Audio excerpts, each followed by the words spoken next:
Faded Connections Path of Exile Community Podcast, episode number 42, where BalorMage and I discuss a variety of Path of Exile related topics with rotating guests from the Path of Exile community.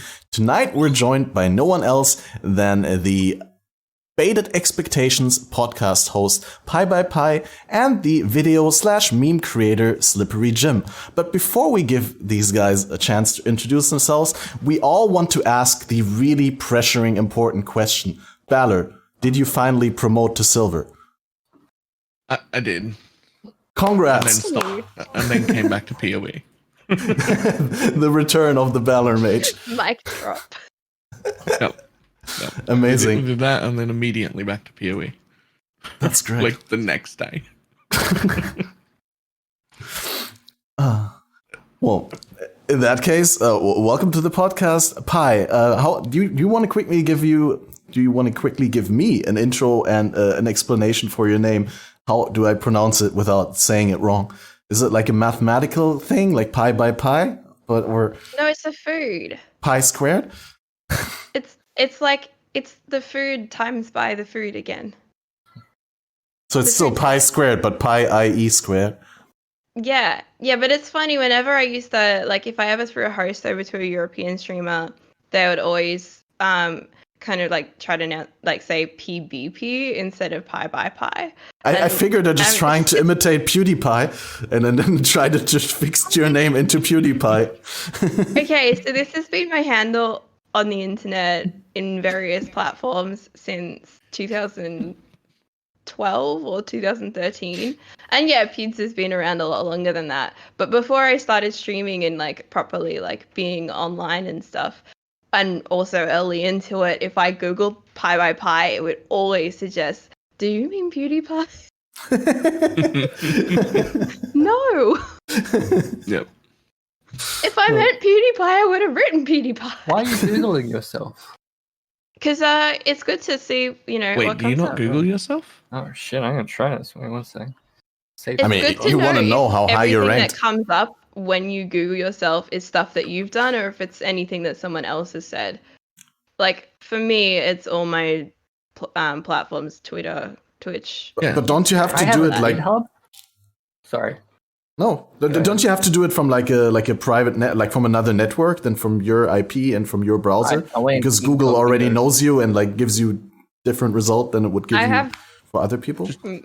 I have Just multiple incognito, yeah. Google accounts, Yeah, just, like Google for it. work and stuff, and I've tested incognito mode. But I work in like media and digital media, so I don't know. I Google a lot of things Google throughout the Balor day. now, one sec. I just wanted to make sure that I was the entire first page. Whenever Yes, somebody Googled that's BalorMage. good SEO. I had to be every result on the first page. Mhm. And I made that happen because it wasn't the case. God, you've got a Facebook page? So weird. Me? Yeah, I never used it. I made one too. It has like 50 followers, and I used to have it in my like socials command in like chat, and then I would just be like, "No, don't go there. That's not a place that's maintained." Yeah. I just made it because I think when you link, if you turn your Instagram into a business Instagram or anything like non-personal, you need to have a Facebook account that's linked to it, like a Facebook page, and you can't really nuke it. And the annoying thing about the Facebook page is that it it only like accepts one type of capitalization, and it's capital letter, small. And I was like, my name is lowercase. Well, he really is the entire first page. I made sure of it. Are you the second page too? That's the real name. I never cared. I'll find out. Do you have 2 pages worth of info on the internet about you? There's only 5 pages. BalorMage has a web page. It's like with Atlas Guide and all that crap. I never cared. I only cared that I showed up all over the first page. That was always me. But yeah, I can introduce like my background in Path of Exile if that's of use. Yeah, I've seen you around, like, but you seem to be coming back at some point during me being around, like from a longer. Did I see that right? And I do. You. When did you start? I don't want to say anything that I've probably just perceived wrong. I mean, I presume you probably have a longer history with the game, but I've been on Twitch since around this time, 2015, 2016. And I started playing Path of Exile in March of 2017 when Legacy League began. My cat's behind me, sorry. I don't know if you can, yeah, like right down the bottom. She threw me off so much. So I've been playing Path of Exile since 2017, and I started streaming it sort of in September of that year. And it's more that I've been coming back to and from streaming itself rather than the game. I tend to spend a lot of time, like I spend like maybe 9 months out of the year being like, this is the game that I'm really passionate about, and then the other 3 months I'm burnt out from both the internet in general and then Path of Exile as well.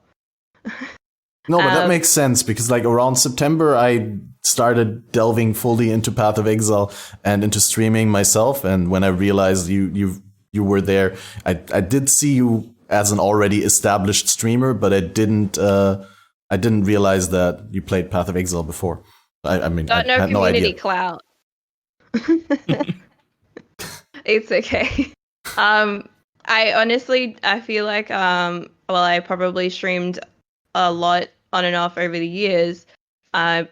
It wasn't until I went to ExileCon and came back that I got really, like, my level of investment in the game changed a lot because of that event and, you know, meeting people in person. And I don't know, it just, the whole thing is a little bit, I don't know how to explain it. I really love I've heard the same thing from everyone who's been at ExileCon. Must have been like a really magical event. Was it a life changer for you as well? Or like, I mean, I've been to conventions before. I know Balor hasn't been to PAX Oz, but PAX Oz is something of a ritual for me every year. And I went to TwitchCon earlier last year. I met Aphelion and Kit and Cat Noodle and Ziz and a few other people while I was there. And they're really big conventions and people are all there for different reasons. I think PAX is really nice because people are there because they're passionate about games. But when you meet Twitch streamers at PAX, they're usually there because they're passionate about themselves. If you go to TwitchCon, it's that times a lot. Baylor, he's like, That's great. Yep. That just makes me want to go. I mean, it would be. There's nothing wrong with being passionate about yourself. No absolutely, absolutely. I got no issues with it, but going to ExileCon is something else because the first time I've been to a convention that was dedicated to one thing, and that I found everyone who was there was passionate about themselves, but also passionate about the game. My bad. Baylor was passionate about himself there, though. Lots of badges. Also, he ditched us so many times. He's like, I've got to meet this person, and I'm like, all right. It was a business trip. I had to meet everyone. Yeah, but you made plans that you bailed on. Yes, because I already knew all of you.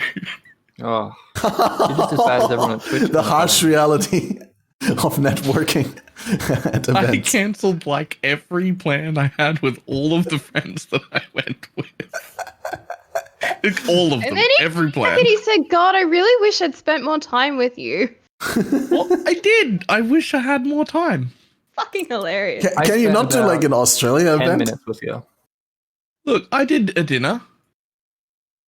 At the crab place with 300 other people? No. I did like my own like little dinner with my friends and stuff. How many were there? That's a good dinner. I don't know, like 12.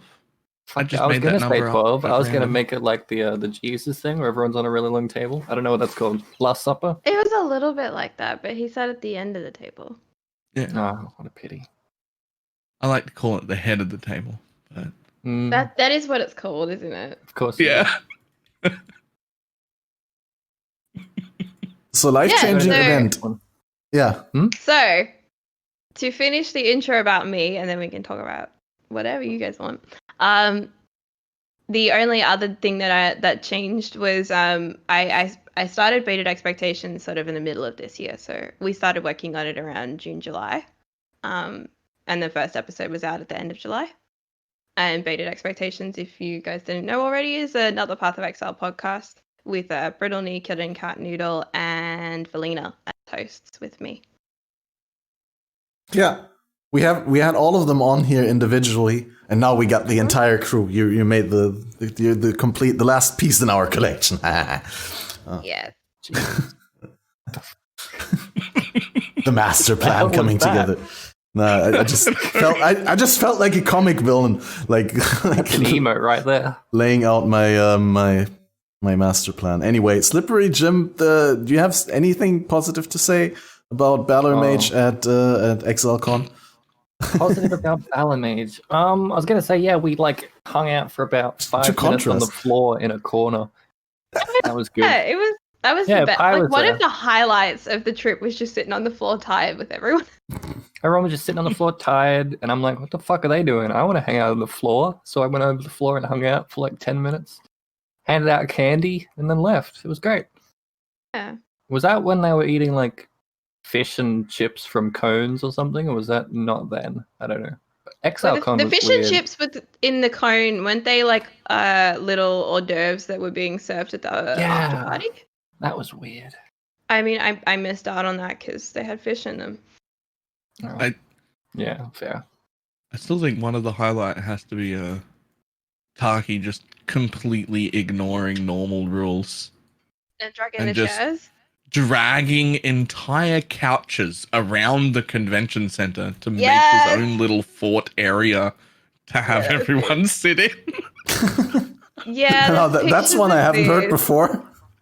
Okay, so at the party, everybody was very tired because it was at the end of the entire convention, and he dragged couches around in like this like end of a room that was in the convention center because the party was in the convention center. It was like in a darker corner too. Yeah, but it was nice. Like it was pretty like packed. We had 2 really big couches, I think it was, or even 3, and it was like a U shape, and there were people sitting on the floor, lots of people sitting on the couches, and everybody was just like, it was probably the time that I got to spend the most with like people that I had already known and interacted with online.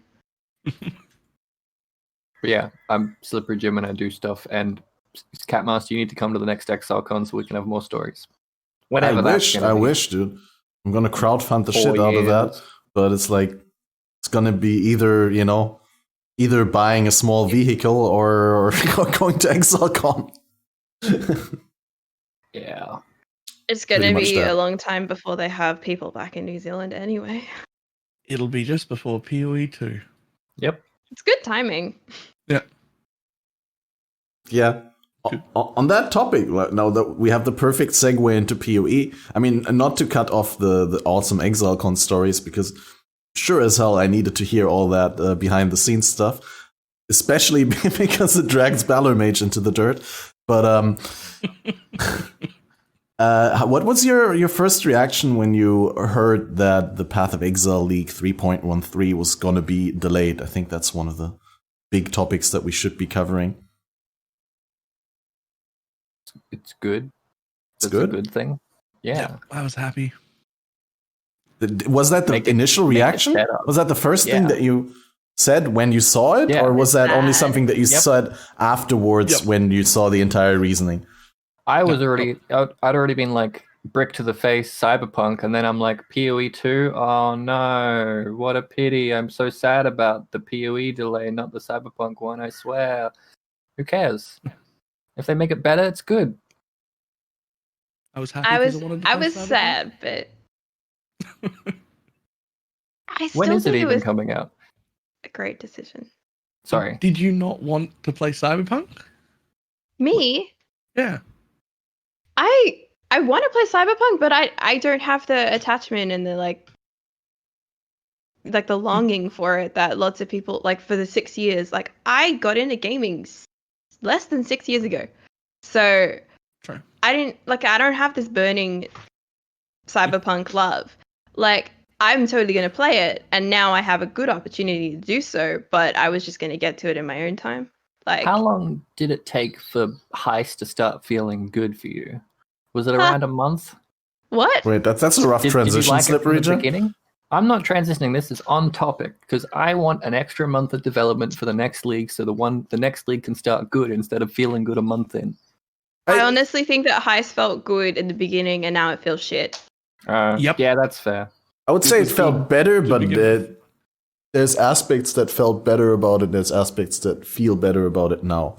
I wouldn't say it like just straight up feels better. It went like these things were good and these things were bad, and it went like that.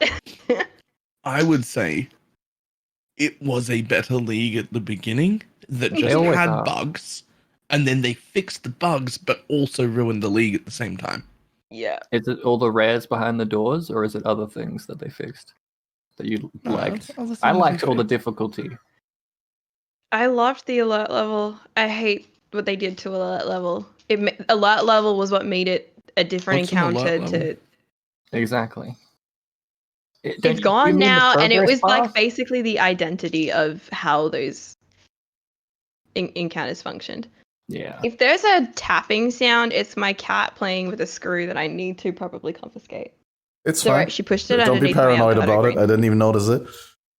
Okay. Your mic settings are very good in terms of threshold, what comes through and what doesn't. I'm more worried about the safety of the cat. She doesn't put things in her mouth. She just picks it up and puts it down over and over and over again. Toying with her food. Got it. Well, I am concerned about that specific toy, so I'm going to check on her. So I suppose we're going to talk about Heist League first, and I guess I'm going to agree with you that no, it's fine. Like even on the topic list, it says Heist League first, and then we talk about the league delay. We just mentioned the league delay, then we segued into the Heist League, and then we're going to talk about the league delay after we're done dissecting the Heist League. Because I really want to agree with you. Back a few times. Yep. Yeah. It's almost like probably. A recurring thing. This is how that works. No, I find myself surprised even now when sometimes I run blue contract with regular contracts just have one heist member and you just have semi-decent gear on them and you run through the entire thing. You open every little chest and every reward chest and the alert level is still not procced. And you go to the final target and then finally you trigger the lockdown. But don't you have like endgame gear on your dudes? Or average gear on your dudes? I have average gear, and that's like what I mean is frustrating about it, because the contract is not even well rolled. It's just a blue contract, and you can still open everything without a problem in many cases. Not in all of them. When you roll them higher, they become harder. Like, isn't it the things that you get on rare contracts make it so the alert level goes up more? No. Because the loot goes up more? Or maybe I misunderstand it, but the harder you roll them, the more mods they have that make them harder, the less alert level generation per opening things, and the longer time before lockdown. I thought it was the other way around. If it's a rare blueprint, then the alert level goes up more. Okay, wait. I've never rolled them. Yeah, I just roll them white because then you don't get... You roll them white? Yeah. How much currency do you put into rolling your contracts white, SlipperyJim? I scour them. That's how much. No, here, look at this on screen right now. So if you roll a mod, like here in this case, Empowered, which is monsters have a chance to cause elemental ailments on hit, you get alert level reduction and you get time before lockdown. Implicitly, right. Just like you get like item quant and rarity on maps. The big mods, you can hit things that have like ridiculous, like if you open a chest, you have a chance to proc full alert or something stupid like that. Yeah, you have like alert level increases every 10 seconds and you have lockdown begins immediately once the thing is full. I'm not really a good role model for this league. I don't like it. Yeah, no, I mean... been avoiding it. If you have good endgame gear on your heist dudes, then I'm pretty sure you can open everything or almost everything, even on a white contract. That's what I mean. Like, it feels a little bit out of whack and a little bit too easy almost in that sense. And I feel that just what you guys said, that the alert level mini game sort of was engaging in the beginning, and then they removed the alert level generation from killing guards, but they didn't replace it with anything. That's, I think, I'm totally on board with removing the alert on killing because it felt silly. The gameplay that was promoted by it, like kiting around monsters instead of killing them, was silly. But I think that was a design flaw, and I said that previously on the podcast, but I'm quickly going to reiterate my opinion here. it would have been nicer if it wasn't a linear dungeon, but like a mansion, like, you know, a chain of rooms, not like a linear chain of rooms, but actually a network of rooms where you could go from room A to B to C back to A. And that way you could avoid the petrol. Yeah. Like more sophisticated paths. Yeah, like while the environment feels really nice, I love the design that's been put into how each of the different encounters feels, all of the characters and the things that you're fighting most of the time, if it's not, you know, cannot die or proximity shield. As usual. The linear narrative even of just going from one end of your entrance point to whatever it is that you're stealing and then returning to me makes absolutely no sense in terms of like if you were going to make something, like if you were going to go in and steal something. It just, like, I wouldn't go back the way I came. I would have another exit strategy planned if I was going to break into somewhere and steal shit. Like, you would assume that if you and then you factor in this like design of alert in the first place, right? This idea of people being aware of your presence, they would find out where you came in and make sure you couldn't leave that way. Which obviously it kind of makes sense in the sense that you're trying to fight your way out and this is an ARPG and you've got to kill stuff. But in terms of like people actually trying to make a successful getaway, like when would it ever be part of your plan to go that way? When there's no other escape. Quite a lot of the grand heists, it's sort of like that. Like you unveil, you get a second exit, a second escape that's quite near the whatever thing you're stealing at the end, and so you run in. Vary, right? The position. Yeah, they can, but I they're honestly quite haven't often had that near many the end. blueprints. Well, it's always closer than the original entrance. Always closer. Well, I've ran like 3. I've got probably a quad tab full. I'm just not interested in running. I mean, unless you're looking for replicas and stuff, it's not really that good, right? Excuse me. You get plenty of loot from a regular contract. You don't necessarily need to run a blueprint to get good loot, right? Yeah. Well, blueprints are just the access to the league exclusive loot. The new bases, the replicas, the gems, the trinkets. Yeah. Blueprints are the content. Oh, that's why I was supposed to run them. Contracts are the sulfite. If only the contracts which were sulfite actually gave you anything other than markers, though. Yeah, if they had like a 10% chance to give you one of the things that a grand heist can give you in one wing in one contract, then I'd think that'd be worth doing. I think it would make more sense to break into a place to get blueprints to then put together a grand heist. That makes sense in terms of progression. It makes sense in terms of like increasing stakes and stuff. Because you have to do not after everyone though. Like I'd say if you got like your record room had a chance to roll a blueprint. A blueprint fragment.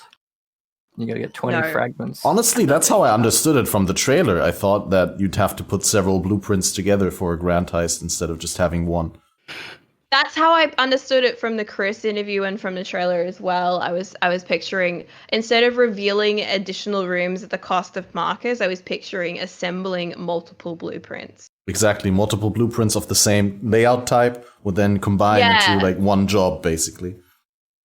But it didn't turn out that way, and like whenever stuff like these leagues, like I feel like it's not quite where it could have been in terms of like integration of different elements. It feels everything feels very kind of siloed. You know, you've got your contracts, your blueprints, you've got your green contracts, you know, the quest ones, and then you've also got your unique contracts, and all of that stuff drops in maps, which means that everything is like unrelated to each other. It just doesn't have like a holistic integration as like, this is Heist.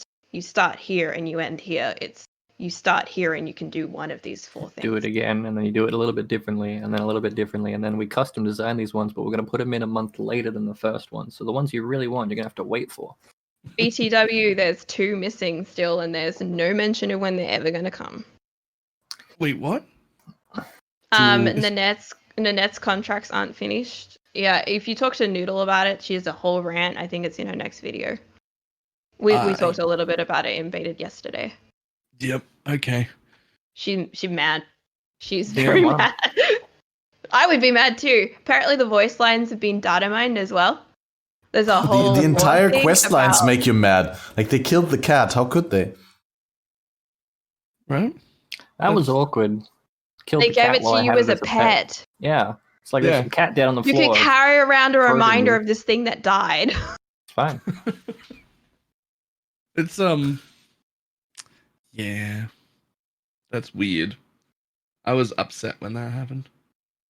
I guess that's just the point. It's like they really want to give you a reason to hate the enemies. Are we the baddies? No, we're the baddies. Actually, they've been saying that we're the bad guys ever since Conquerors of the Atlas, right? Yeah. We are the baddies. I mean, there's a subtext that implies that we're the baddies. I wouldn't say we are the baddies. Sana's really mad at us. Everyone's the baddies. We're criminals who get locked up on an island and then proceed to rampage through and kill everyone and everything that stands in our way. I miss the ship. I actually miss the ship. I miss the starting screen of the ship. There'll be a ship. Is that soon. weird? That is weird. That's it also had the epic intro theme. I mean, still not saying it would work better with the bigger masses, right? Like I really think that the Fall of Aurea theme is great because it also has this dun dun dun dun dun dun this catchy theme that is through the entire soundtrack and mostly Belly of the Beast. But the old intro screen had something that really touched my heart. But also, you wash up on shore after being in this ornate hall with a giant statue behind you, and I'm like, logic? How did I get on the beach from there? There's lore. You can read it if you want, but I know, morbid, but I guess. For someone who isn't already aware, and their first thing they see is that, and the second thing they see is Twilight Strand, it's like I don't really get how I got there. But you know, I'm lucky I started playing in 2.7 because I actually got to see that before 3.0 hit. Well, like if you're new, wouldn't you be reading the lore like an idiot, and then you'd know that? How many people really read the lore? Because like PoE lore is hard to, like you have to go around looking for it, and you get it in an RNG stumble sense. Across it. And I think as a new player, you have like someone. They were 20 hours in, and they were still in Act 1 because they were reading all the lore, and they found a fucking albino roller in mudflats like a prick. But like, what are you talking to the guy who works at IGN? Like, I know, right? I was pissed. He linked me the feather. I'm like, where the fuck did you get that? So I found it while I was looking for lore. Like, what? Just progress, you moron. Whatever. Well, what? Like, don't you think as a new player, you have so much to read on the wiki in terms of game mechanics. You can't expect to read the lore. Oh yeah. Like the learning curve is massive. You don't have time for lore. You have to get into the mechanics before you get frustrated at the game and you stop playing forever. Okay, so me and my engagement with the lore. So I found out earlier this year or late last year that you can actually scroll through the dialogue to make it go down faster. There is nothing to imply that you can do this unless you just mouse over it and then scroll at the same time that it's revealing. But somebody was treating me like a moron in someone else's chat for not knowing this, and I was like, dude, there's no UI, there's no like scrolling thing or arrows or anything. The only way you find that out is by accident. Yeah, so I didn't know this. If I had known this and I was playing through the game, I would have scrolled because I could not be bothered to sit there listening to this lady read it to me in the same time that it was sort of like stutteringly going like this. Were you specifically wanting to read the lore? I reckon I would have made more of an effort. I didn't even used to play with voice lines. Like I'm a no sound player most of the time, except for like effects because sometimes they're useful. But obviously in the time that I've been playing and like with more boss fights, like learning how to do boss fights, dialogue becomes more of a big deal, and I definitely appreciate it more. Stealing someone else's comment, what if there was just a little tab next to the bestiary that you could click on and it just showed you all the lore you found in like order so you can read through the story? I mean, they made it so that the lore that is being read out when you click lore items in enemy areas, that continues. Most famously, I always listen to the letter to Captain Tavaros from Dominus at the end of Act 4 when you transition into Act 5. That goes through the load screen, and then you're in the next act, and you keep killing, and Dominus is still reading out the letter. And that's really cool. And I wish no. I mean, you never know, but if that was a thing for all the lore in the game, that I could listen to it while I'm slaying enemies and while I continue progressing, or while I do the vendor. It's just so bad. I do a quest, I go to the quest person, the NPC, and hand in the quest, and then they want to give me a 1-minute monologue while I want to empty my inventory, and then I have to interrupt them talking and go to the vendor screen. But if they would just keep on talking while I go and vendor my stuff, I would listen to all the lore in the game. How boring are we that we're complaining about the lore in the game? I think it's a fair point. The lore, it's the delivery of the lore, and I don't think it's a shit conversation to have. It's a nice little tangent. Mm-hmm. I mean, we've complained about Heist the last 3 podcasts, so this is something we haven't covered. I'm a bit sick of complaining about Heist. It's very monk-ass, and we've got another 3 fucking months of like trying to make podcast content about it, and I'm just like, so no, wait. We don't have a date, gonna be a race. And we are halfway through November. A couple of races, maybe. Well, they said that it's going to be in the first 2 weeks of January when everyone's back from the. They didn't announce a fixed date, but they said like basically these 2 dates are the ones in question. Well, it's 3 months. Oh no, it's going to be the 15th. I would assume so. I don't think it's before that.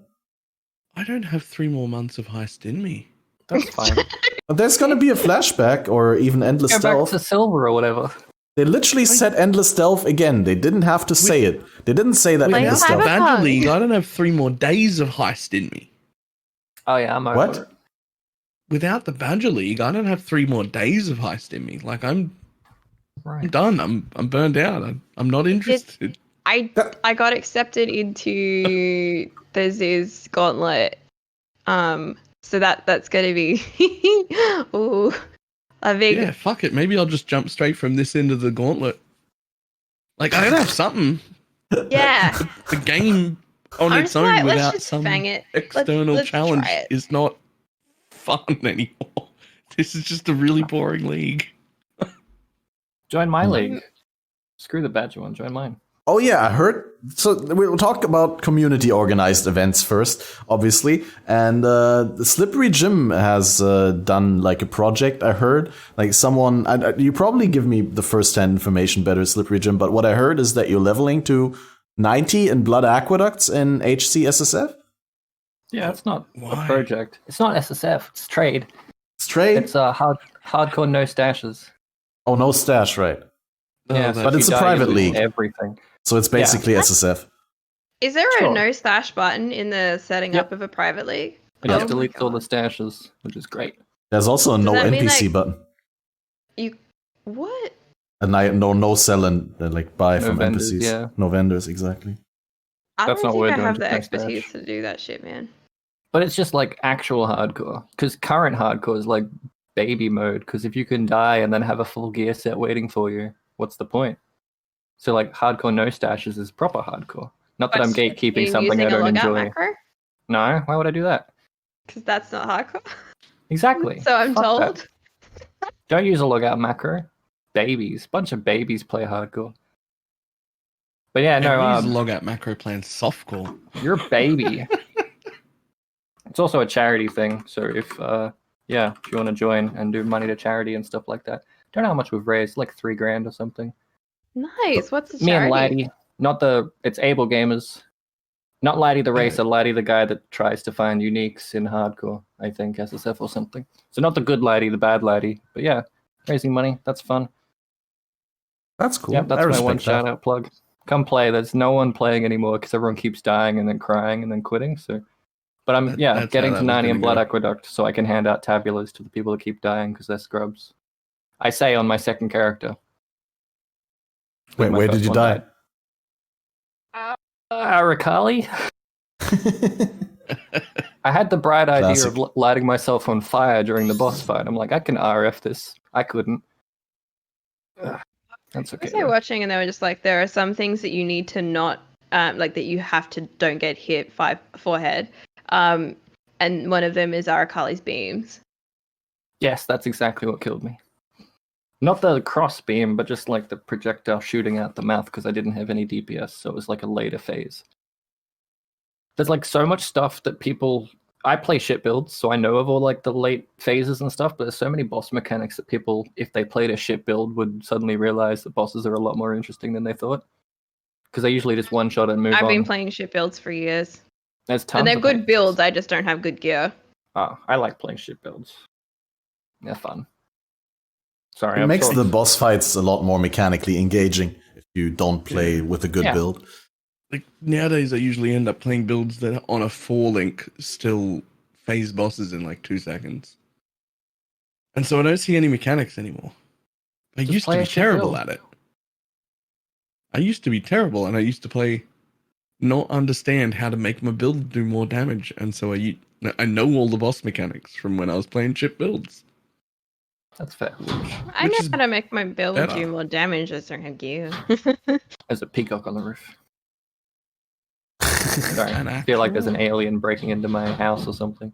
What? Oh, is that sound? Okay. Yeah, it's on the roof. So, Balor, are you saying you used to be terrible prior to learning the mechanics or prior to trivializing them with gear and like setup? And if you go back to trivializing them. So you would still be terrible at the mechanics if you go back to Gauntlet now, say, where you can't completely trivialize them. No, it's fine. I know them all now because I used to play shit builds. Ah, okay. It's a rite of passage. Yeah. I'd say I'm still on that passage. There was some weird sounds. Yeah, someone weird sounds? Like a fairy or something? That was weird.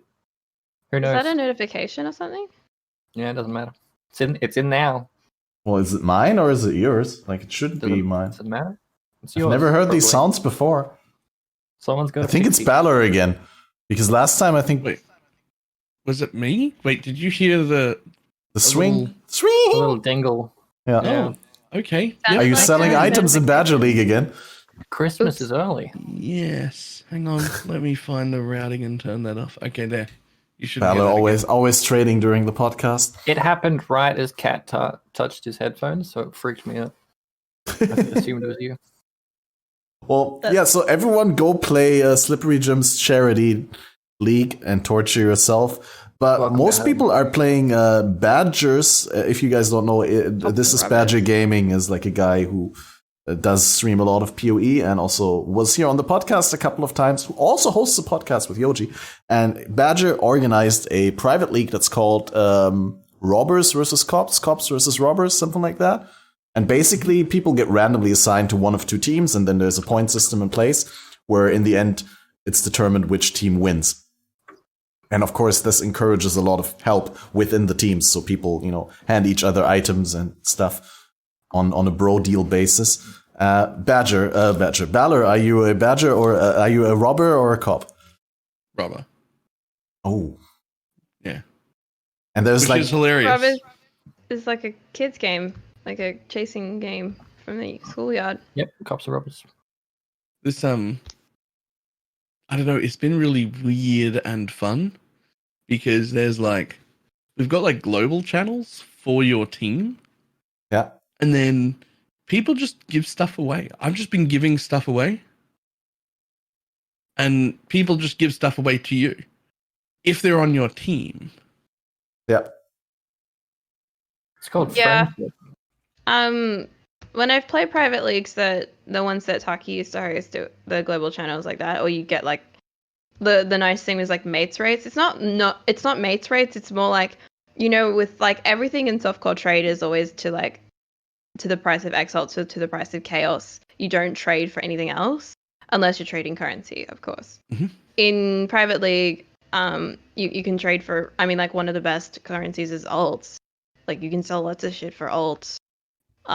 Or pretty much any kind of currency, you can just give somebody else that currency and they're happy with it because we're all dirt poor.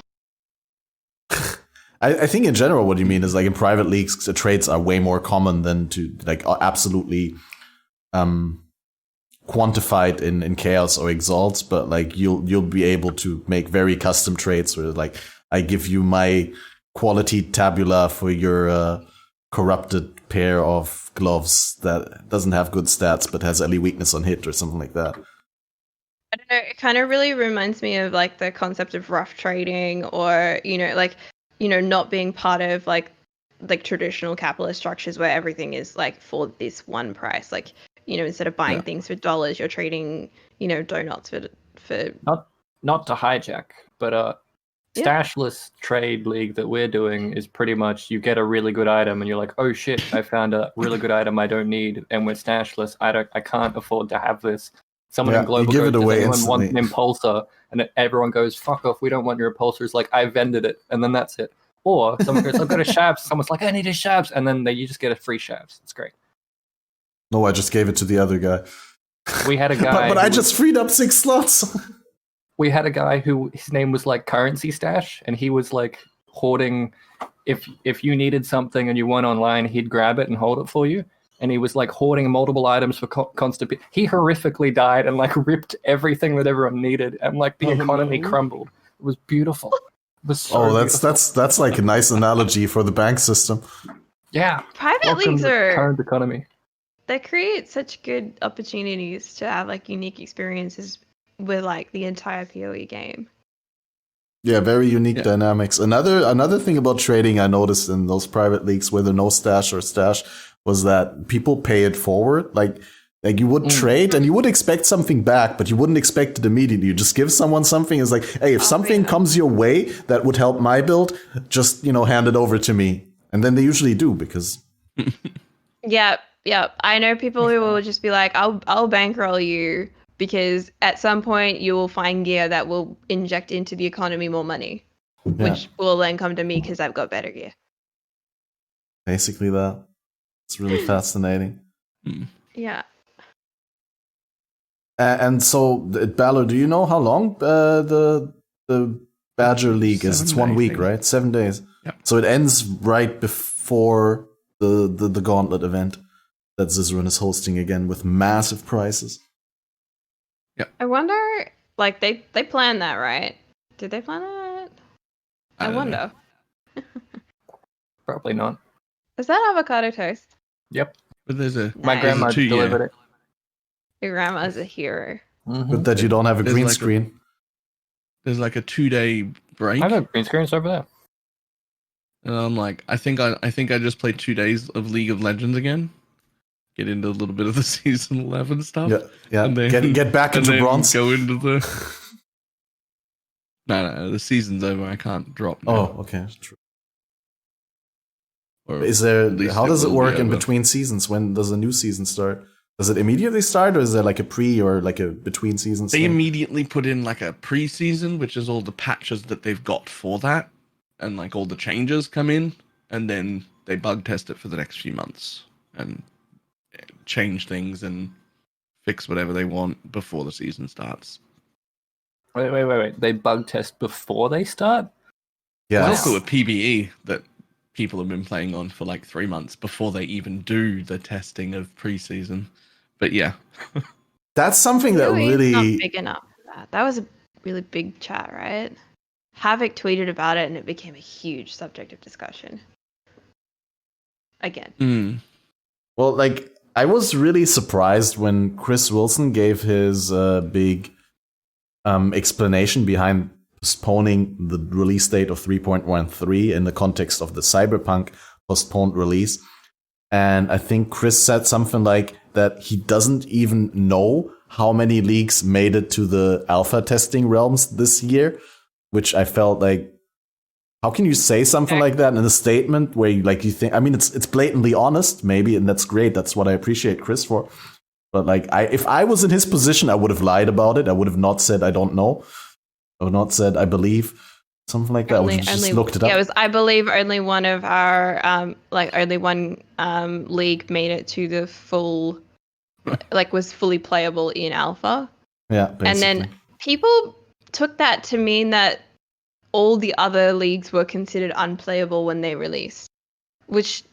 No, they were just not fully... No, that's they not just what weren't it means. ready for alpha. Yeah. They were ready for release. They just weren't ready for alpha. What do you mean? Not that that's, something to be applauded, but... Yeah, I know someone who's got alpha access, and they would tell me, I've just been waiting for alpha. I've just been waiting for alpha, and I remember every single league that since they've had access to alpha, how much they've had access to, and the only one that they had like full access to was Delirium, and it was a different iteration of Delirium as well. Like with Harvest, they had access to sort of like the core game, but without access to actual Harvest. That's a plus right there. Wait. And then Alpha, I don't even think they had Alpha for Heist. Or maybe it was the core game again, I forget. Anyway. Well, either way, I'm super happy that what they said that they're postponing it means that basically over the entire Christmas holiday, the people who do have access to the alpha testing realm will be able to lay their hands onto the 3.13 league and give all the feedback to GGG when they come back from their Christmas holiday in early January, and then they will still be able to implement some of that feedback, hopefully before the release. So I have really big hopes for a flawless execution. Which I mean, it's a I was gonna say it's like a double-edged sword because that provokes really high expectations, I think, in people, and people know that they have more time for it. Everyone's going to be like, yeah, but then it's going to be great. I hope it's going to be great. But you have to take into consideration that they limit the scope prior to the changes and the delays. Like the announcement before they made a delay was how we're developing the new league. Exactly. And one of the key points of how we're developing the new league is instead of letting developers have pet projects that we squeeze into a release, which results in like our 20-page patch notes, this is the scope and this is what we are delivering on, and there is no extra, which is I think that's a great approach though. Yeah, but that's the point, right? Like, in some ways, the delay disappointed me because I wanted to see how that experiment turned out under like normal 13-week development circumstances without an extra month on top. On the other hand, like you think, okay, do they overcook it? But Chris already said, if the delay means that we'll spend the additional month developing 3.14 instead. Yeah. Well, I mean, and to that end, like the alpha will probably be available for that whole month. And does that mean that the shininess will be like lost for those people who have access to alpha? Because that's probably the big concern that's come around from the PvE, not PvE. Is it PvE? The PvE, player test. Public beta environment, you mean? Yeah, PvE. Yeah. Okay. I don't know all the acronyms. I'm sorry. They've fallen out of my head. It's still very early for me. So one of the big reasons why we don't have that is because like the entire revenue is built around that launch moment, and if people have already public tested it, then there's no to sell it. They could put the expansion in alpha, but disable all of the expansion content, but have the game files be there to test to see if changes that they've made to the core game cause crashes the way that Heist did.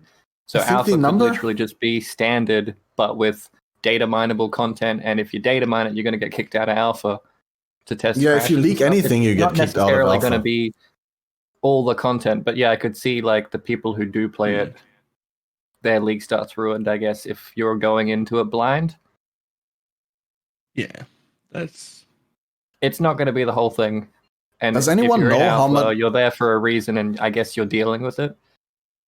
If you leak alpha, like, is it leaking alpha if they just tell you whether it's available?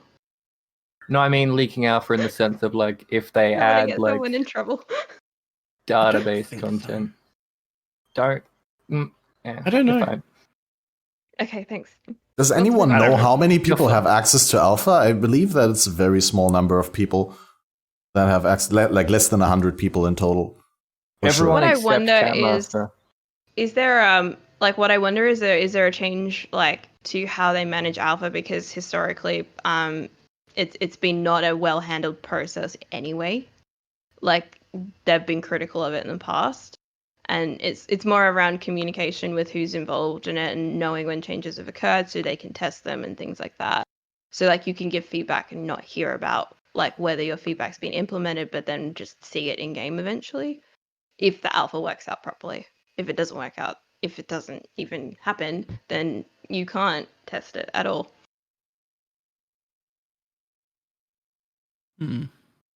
Yeah, I have no idea about their in-house alpha testing processes. I would have to do hard guessing there, but for sure you get that point. Definitely, I agree 100% right. With like some alpha testing is better than no alpha testing, for sure. They can't go wrong with at least a couple of hands and eyes on the game before it gets released. It's a December expansion, which means it's a big one in the sense that they want to bring a lot of people in on Christmas, but it's specifically designed to only have exactly what they want in it. So it's big but little. Well, you have to tell apart there, like, it's a big expansion because they're expanding on the Atlas content, but I think the scope of the league itself is very small, right? Like, I think the expansion is still relatively big. And nothing outside the box. The doc said that it was in-zone encounter. That's good, because in area. Like 2 now where it's nothing, right? Yeah. They feel like shit. It's like maps are feeling empty and empty. That's okay though. I guess Delirium makes up for it. Yeah, I was maps feel so packed with League stuff. has been fine. Yeah, if it's got a Delirium, 9 in 10 maps feel like shit, is what I'm saying. Oh no, I just put Delirium on every map. They are cheap now, which is nice. But even without Delirium, like, I think maps have so many like extra random encounters that can spawn. Like Blight, Master Missions, Legions, Metamorphs, all that kind of crap. Yeah, but the point of there being so much stuff is you can skip the ones you don't like. And I skip all the ones I hate, like Blight. Now maps feel empty. Blight actually the worst. But Blight is super fun now that it actually works. Now that it actually is a tower defense. I find myself having so much fun with Blight because the towers now actually get the job done. It's like one upgrade tower and one like rank 3 chilling tower. Like basically slows the enemies to almost complete halt. And it's just so satisfying to watch that. Or like the tier 3 stun tower next to an upgrade tower, just perma stunning the bosses. And you just stand there and laugh and wait for the health to trickle down. For a lot of people who played like during Blight League, they're kind of ruined by that version of Blight. But Blight is like I took a break that league, and being able to play it, you know, once it went core in Metamorph and onwards, like I find it fun personally, but also very challenging if you don't have enough DPS or like AoE. Well, when you encountered a Metamorph, or what do you mean? Oh, I mean, the version of Blight that went core is fun. I didn't play in the previous league, so I don't have like this ruined version of it in my head. Well, but like, you played it in the last couple leagues and you played it this league, because this league they made it significantly easier by buffing all the towers. That's what I was referring to. Like this league, all the towers are mega buffed in comparison to last league, where it's previously it really was a DPS check. Nowadays, it's like really a tower defense mechanic, where if you build the right towers in the right spots, you basically don't have to do damage yourself. There were some towers that like were like known to be better towers than other towers. Like the Meteor towers, yeah. The highest upgrade fire tower, one upgrade that fires the meteors with super long range. Yeah, they're still pretty good, but all the other towers were buffed to make up for their superiority. Okay. Dude, I mean, I've just been doing the same setup the whole time, so I didn't even realize. I think everyone's all about the scout towers now. Nah, Meteor towers OP. Meteor towers are still super good. Like Scout towers are also really good. Arc ones, yes, I've also been fucking with that. Cat. And but like I said, my jam are just the slowing ones, the ones that like chilling and stunning is so good because it gives my damage over time builds just longer time to have the damage tick. It's almost and like that's perfect. Being balanced perfectly. Yeah, great. You want to think that? I think GGG are capable of balance. So like everything. So are you gonna works? play? Are you gonna try some Blight now, or are you just gonna continue? No, I'm gonna keep it? skipping it because it's exactly the same as Heist. What? Stand there. Don't talk shit. I've seen you do hundreds of blinded maps for testing which are the best tiers of blinded maps. I was standing there, killing, just hating myself on the inside. God, I hate you do Blight. 10,000 like white burials, and you're telling me Blight makes you bored. I hate Blight, and I don't like Heist, but I don't hate Heist. What about burial chambers? I can do something I hate, and that's fine, because then I have a ticker that says I'm 1% closer to being rid of this and never doing it again. Fuck Blight. What about burial chambers? I'll do another 10,000 if you'll do 1,000 with me. No peer This pressure could here. be Please. another 10,000 like in a few leagues' time, right? Once I change forget it how again. painful it was, maybe. I do still want to get a fishing ring, so maybe we'll see. Depends if Heist goes core. I have a meme I want to do. Not if I don't want to do Heist. I just want the rewards because there's so many good items there. But I need a very specific gem for a very broken build that I'm gonna wait. This is my problem. I keep waiting. I go, there's something really cool that I want to abuse, but I'll wait until next league to see if it's still in, because if it survives the patch, then it's worth doing. Yeah. Yeah. Well, I next mean, maybe league, it's safe now. Yeah. Or maybe they consider that one thing to be really balance threatening, and that's gonna get nerfed. They only balance around the meta anyway, right? Apart from like that 10 billion DPS poison build, they balance patched. The fuck? Sorry, Peacock. What was I saying? You completely derailed me. Yeah, no, they only balance around the meta. They're doing the races, so I could just do it in the race, like broken build in the race, and then they'll patch it or something. Wait, now that we're talking about Heist maybe possibly going core, do you guys think the trinket slot is here to stay? Do you think trinkets will be like permanently added to the game? Sure, why not? I don't know. Right now they only affect Heist encounters, and we don't know whether Heist goes core. But like I could imagine them trying to shift all the stuff that affects your loot, like quantity and so on, onto a new slot, so that they can slowly phase it out from other items. Because I know historically they didn't like item quantity competing with the other, like they don't like the idea of a build putting on completely scuffed items and getting better returns than a build that's optimized for damage and tankiness. I think, I'm not sure. On the other hand, they don't. That like Magic Find doesn't really work now because of that. They've stopped making it work with league mechanics, yeah. Well, they're trying to stop making it work with league mechanics, unlike Heist. No, Harvest. God damn it! I pulled a Bex because Magic Find worked with monsters in Harvest, right? That's how people were printing uniques. But they don't work in Heist because they're boxes. So Map Quant works with boxes, but we don't know if they work with Heist boxes, but they should. But Character Quant doesn't. Right. Yeah. Doesn't matter, I'm still going to do Quant. Ignore Heist, acquire profit. But I could imagine them actually like adding the trinket slot as a thing that is like the slot for item quant or for modifying your potential loot, rather than having that compete with your actual stats on your actual items, just shifting that to one specific slot. You can get more loot from maps with the Heist trinket by putting an incubator on it. But that's not loot that you get from the map. Yeah, but it's extra loot, so it's an extra incubator.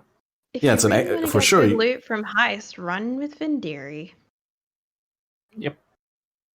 Just double everything. When they fix that, oh, beautiful. The doubling really does feel good, yeah. Especially when it happens. 2 mirrors, fuck that guy. I got a decent ring, and I was like, cool, like this ring, I'm gonna keep it. And then I was like, I can probably craft some stuff on it. And then I had another ring of the same type, and it didn't click to me that I'd run a map with Vendiri. And I revealed it, and I'm like, the mods are exactly the same. Oh, right. Yeah, that took me a while. I got 2 of them, and it's not mirrored. Fucking mirrored items. Oh my god. Man. Yeah. But like, do you guys have any personal? What's your highlight? What's the best feeling that Heist gave you? What's like? We've talked a lot about the things that we didn't like as much, or the developments that we didn't like as much. What really stands out to you as well done and what caused you a good moment? I laughed so much when the cat died, and this isn't me being morbid. It's because I already had the cat pet and I had it on, and it was trying to be really dramatic about the cat dying, and the cat was just standing behind me the entire time. I was laughing so hard, but I don't know. Heist is not fun. I don't know. I can't think of anything. The voice lines, The voice lines, acting, and I think if we had access to the entire story and we knew who the boss was and all that stuff, because that's what's missing. That it's written, it's just not there. Like we. I mean, the same was with Metamorph. It's just Endgame isn't there. But the thing is, Metamorph didn't have all that other stuff. It just had a we know it's incomplete deal. They did a better job at hiding it than they did this time. Yes. Like Wait, the stuff exists. There was something hidden in Metamorph? I thought that was like the common thing that people thought in Blight. That for Blight that we expected some sort of endgame boss that wasn't there. But there was also one for Metamorph?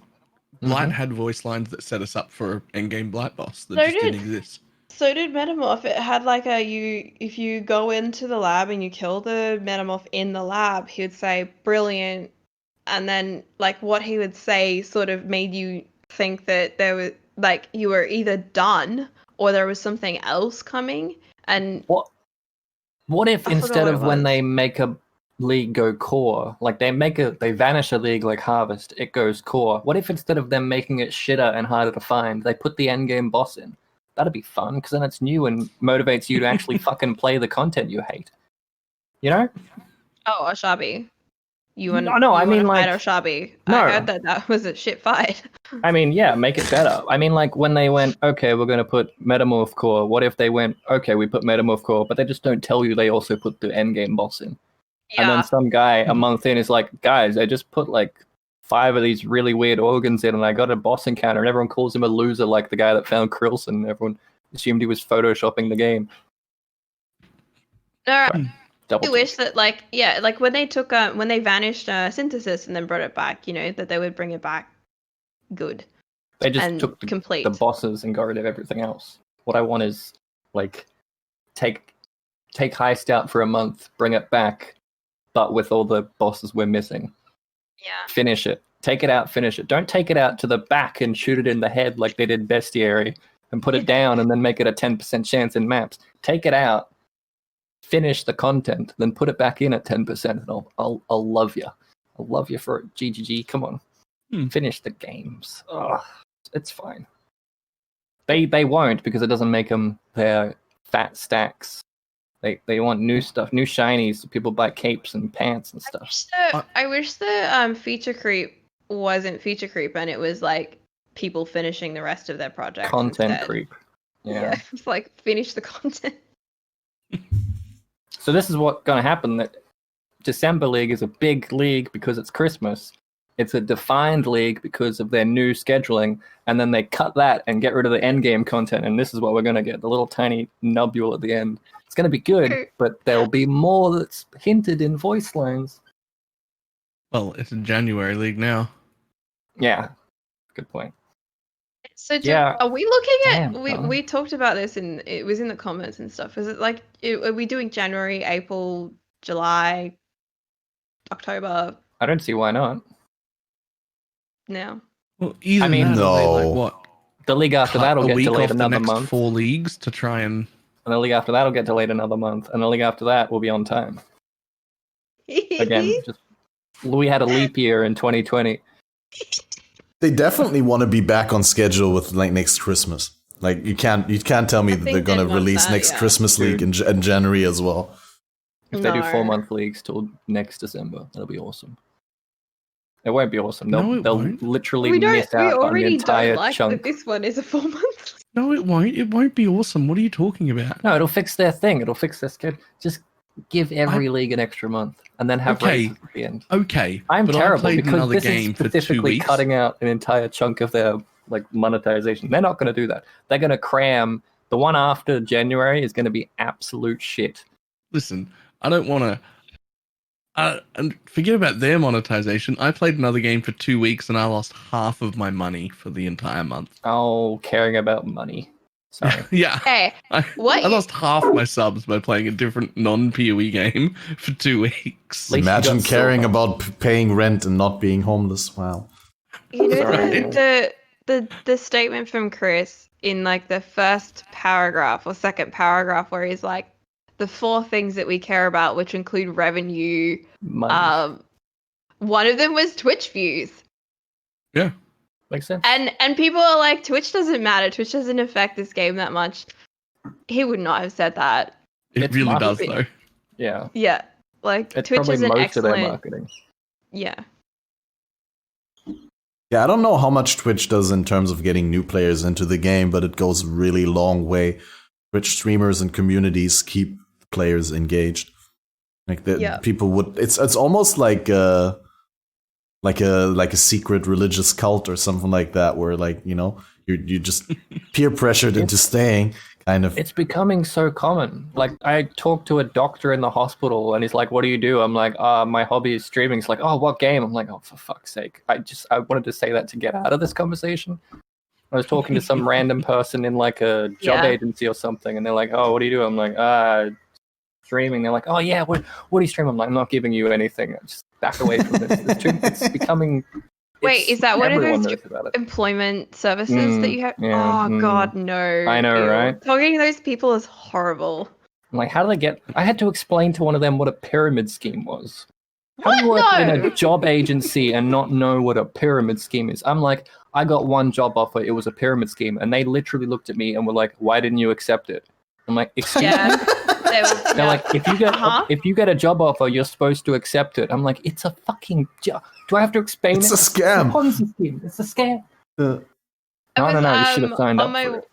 on my way home from the physio a few weeks ago, and I was wearing this hoodie, and the guy looked at it and goes, "Oh, Streamlabs, I didn't know they made merch," and I was like, I was sent this because they used to have an All-Star program, and it's got like PieByPie on the back. And he was Exclusive like, merch. "Oh, do you stream?" And I was like, "Yes." What How are you game do you ashamed? play? What game do you play? And I'm like, I hate having to A game explain no one's Path of heard Exile to of? people Yeah. because I assume that most people have never heard of it. And I'm like, do you Isn't know that Diablo? good? It's a bit like Diablo, but it's free and it's made in New Zealand. It's called Path of Exile. And they're like, oh, You wanna know the I've bad never thing? heard of it. The job services person knew what Path of Exile was. So now I have to burn that building down and move on somewhere else. Never going back. You're like, I can't I need have a new job agency. It kind of ties to the real world. I flash back to Balor having his billboard up and me being like the worst place to market digital services is on a billboard. Listen, it was free. Take it, like, yep, sure, dude. Get your free advertising. It was a better tweet than it was a billboard. Oh thing. yeah.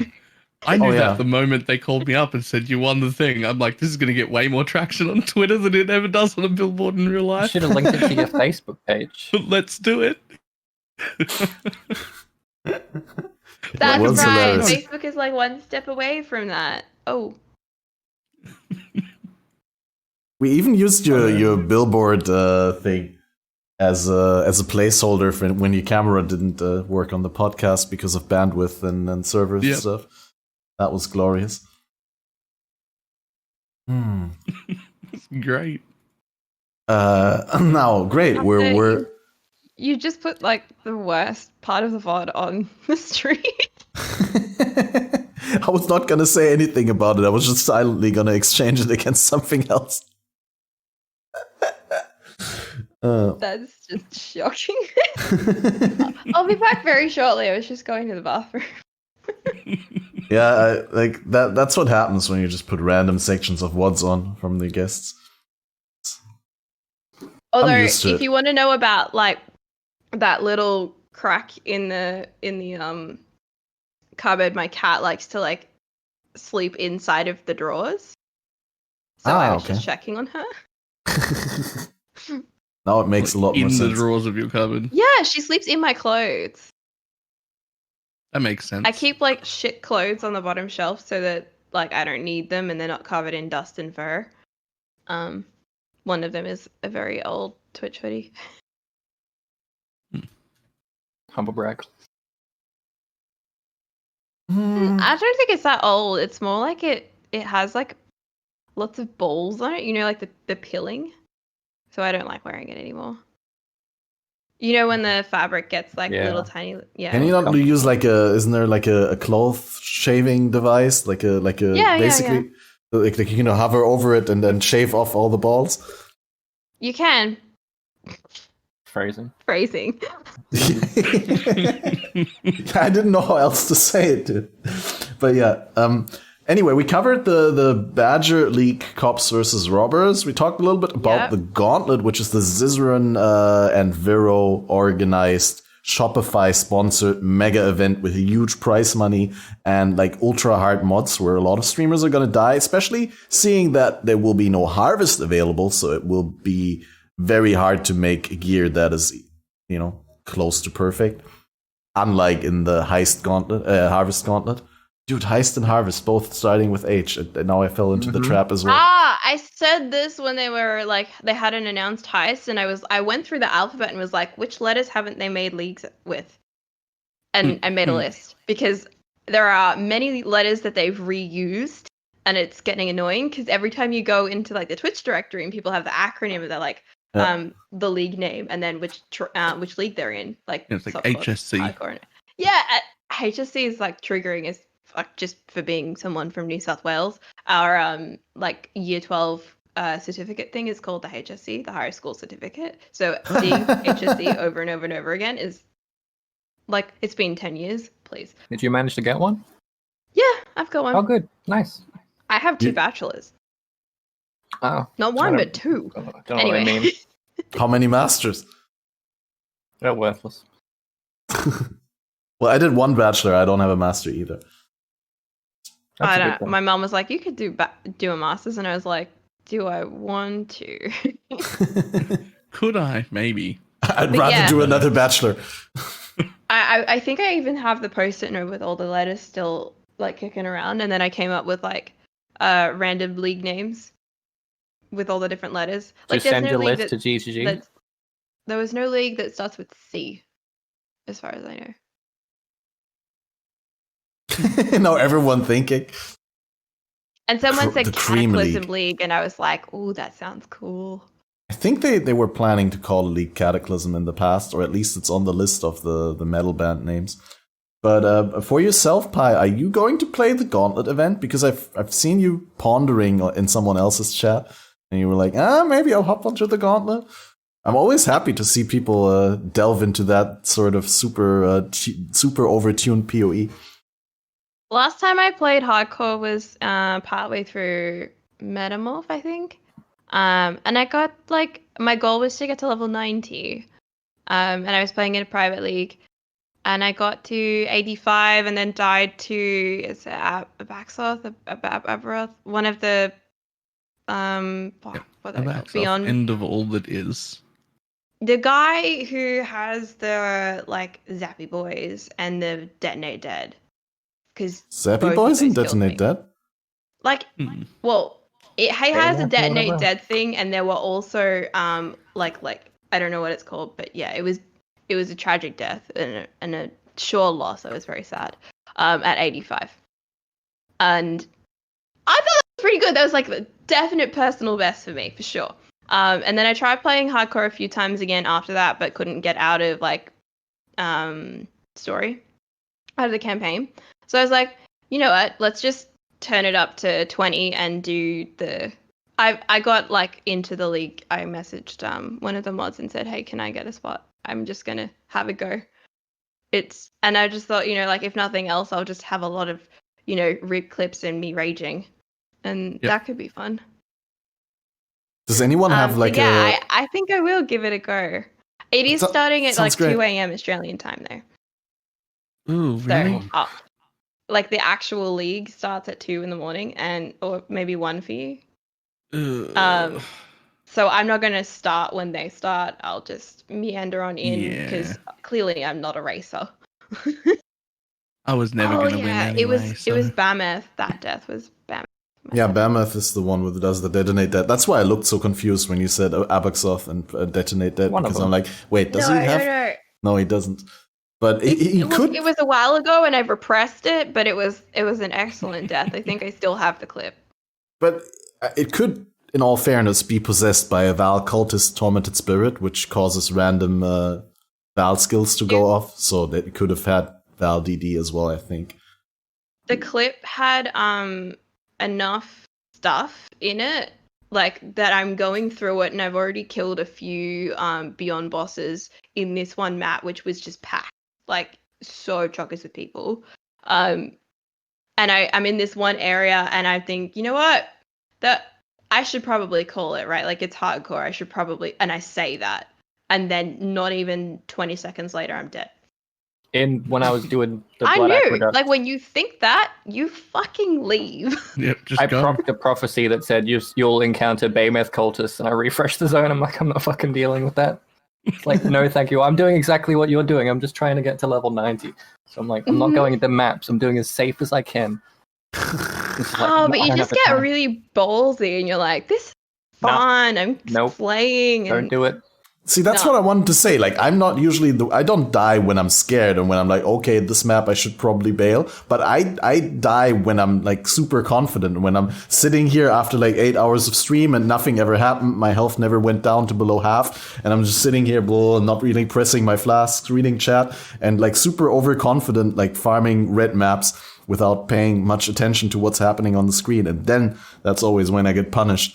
And unless, of course, I die to some disheartening technical problems, which sadly happen more than I would like to think this league, and more than it usually does. But like the rips where I die to my own mistakes, they're always blatant overconfidence and underestimating the enemies, which it's great. I love these reality checks. Just a little bit disheartening. I'm so proud of that death. So proud of that death. It was a good death. For me, 85 is a good effort, and Behemoth is not an uncommon. Also, it was a boss that was like a reasonable thing to die to. It wasn't just like I stood on caustic ground and like went somewhere. That happened. It was during Metamorph, you said, right? Pardon? Balor, please. I'm saying the full screen DD that gets people. That's gotten me before. Though I have also done that go AFK nearly on caustic ground thing. I've got a rip in my rip list from when I play hardcore of killing the Dunes boss, and then just like picking loot up off the floor and just opening my inventory and like IDing stuff just on the spot in his little caustic cloud of I've just died here.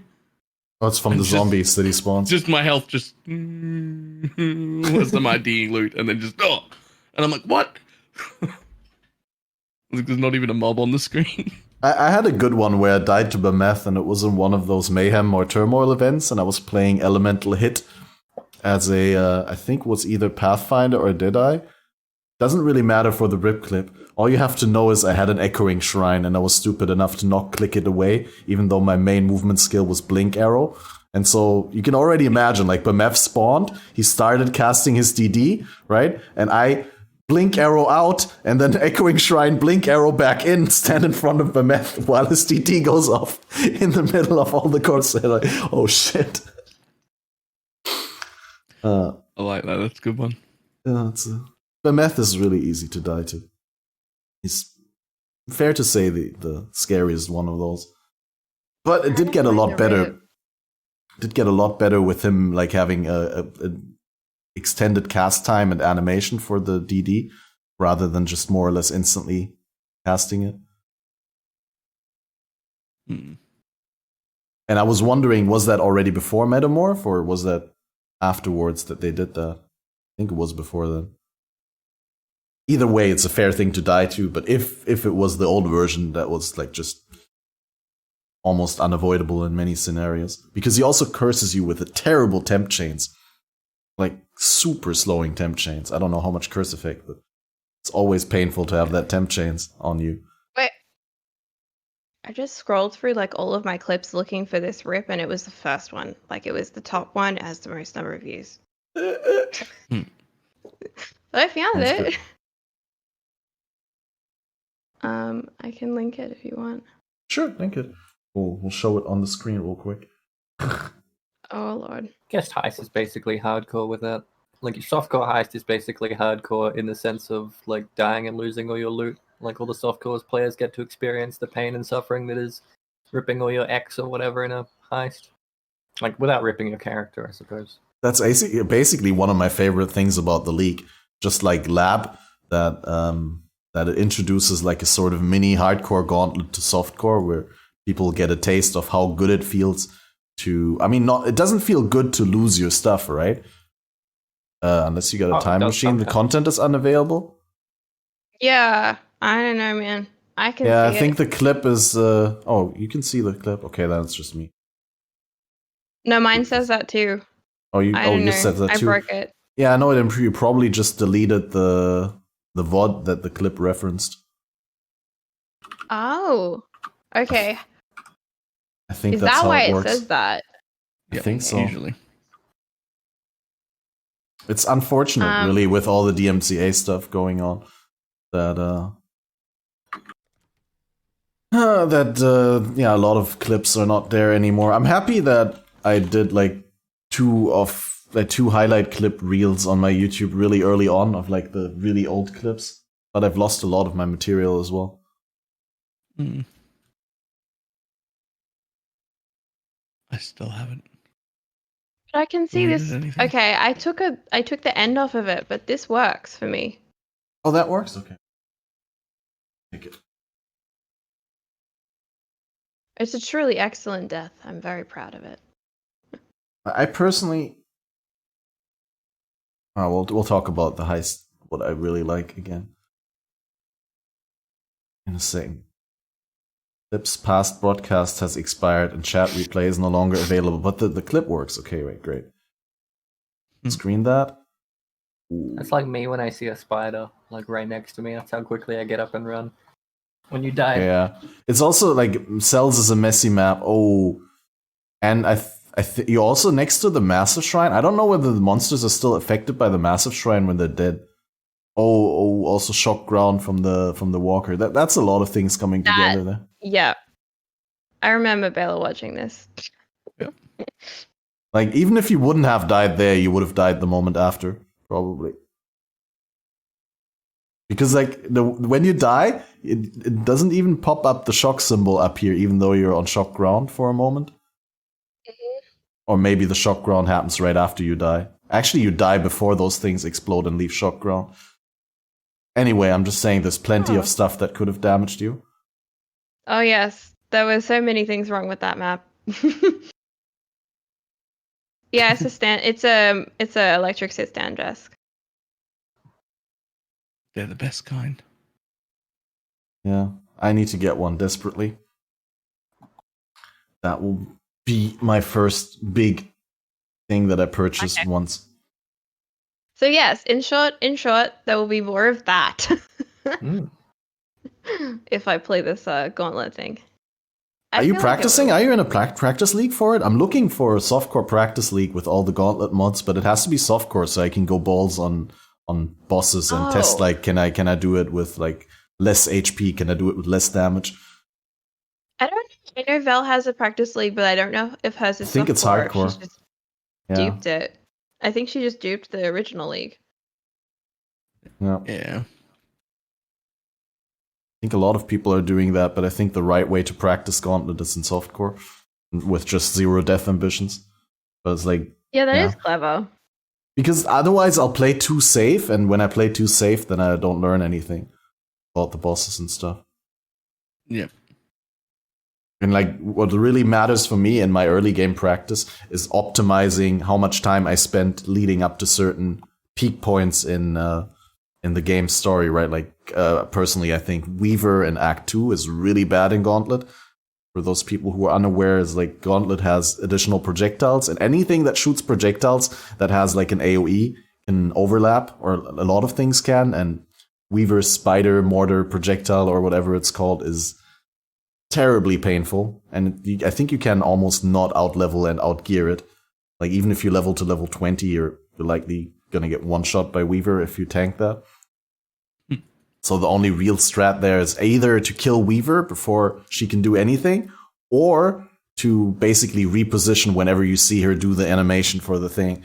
It's a little bit of different animation between her auto attacks and the web mortar, where like when she does the web mortar, she like pulls back her front arms, like the first two arms like this, kind of.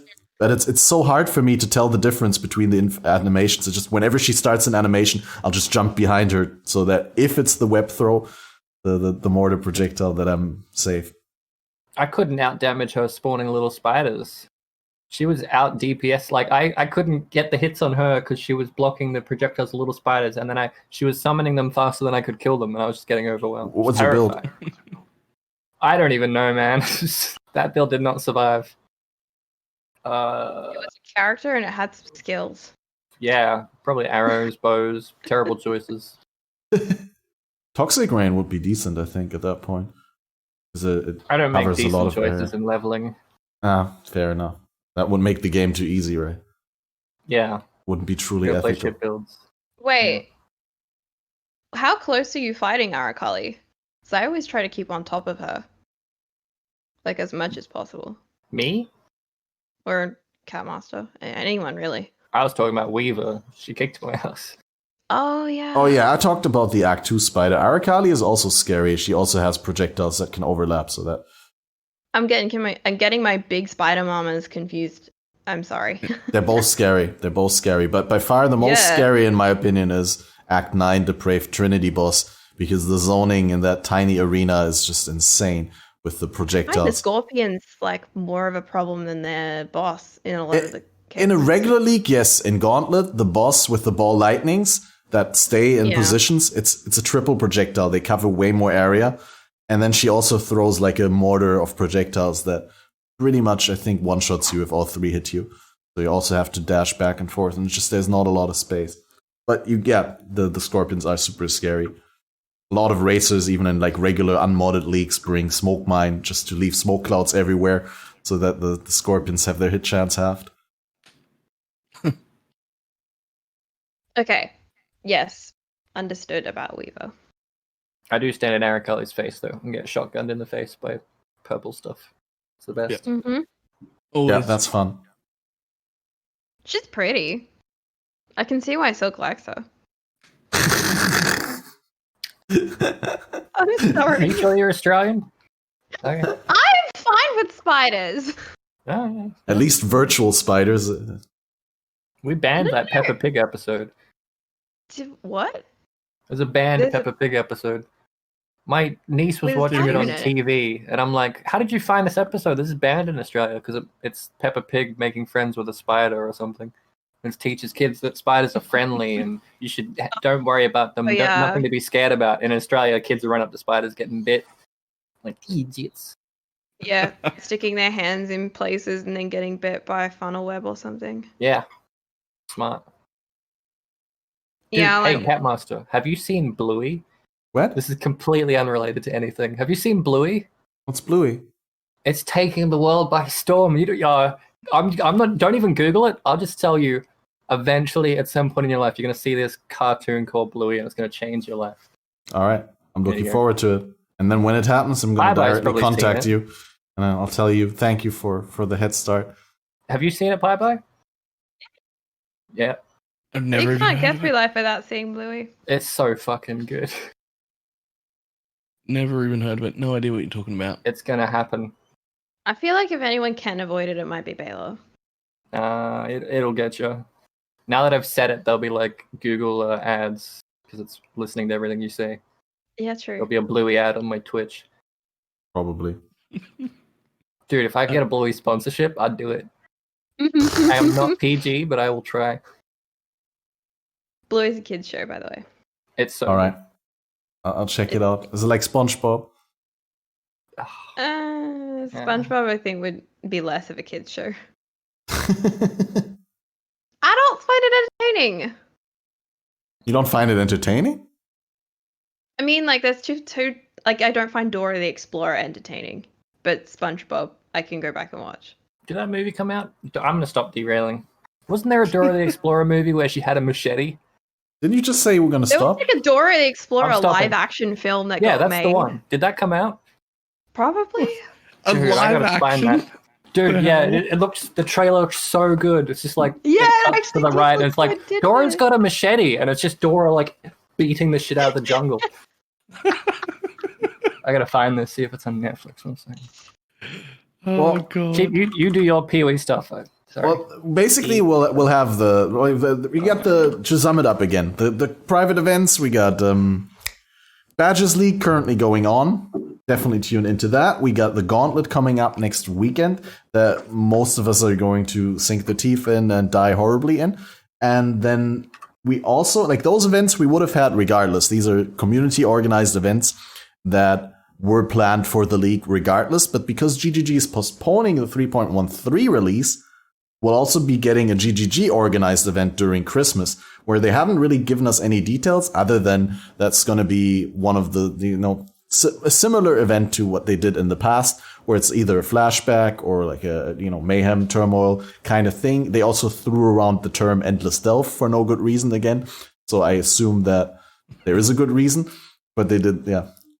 They threw Bex under the bus. They're like, Bex is pushing for endless delve. Yeah, exactly. So if you don't get it, it's because Bex wanted it, not because we couldn't do it. Well, basically he's saying like Bex is pushing for it, but the team doesn't want to.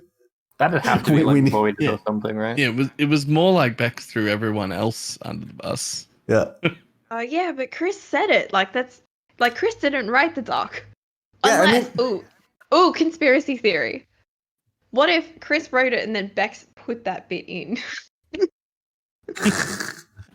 To get herself out of trouble. It's like afterwards when the endless delve doesn't happen. I was pushing for it. I did it. Yeah, she can be like, I I've- wanted this, and then if it does Yeah. happen, she can be like, look I what I wanted made happen. this. It was me. But yeah, if we get something like that, what I thought, like during the last 2 weeks that I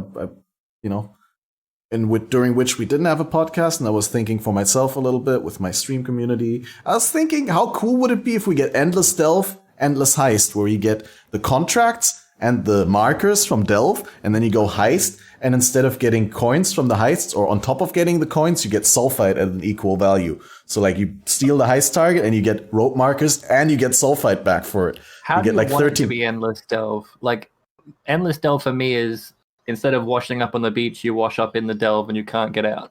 Yeah, You basically start there no at act level progression, no That's maps, what I but want. just Because yeah. GGG endless delve is going to be, we'll You just still make got map. sulfite infinite.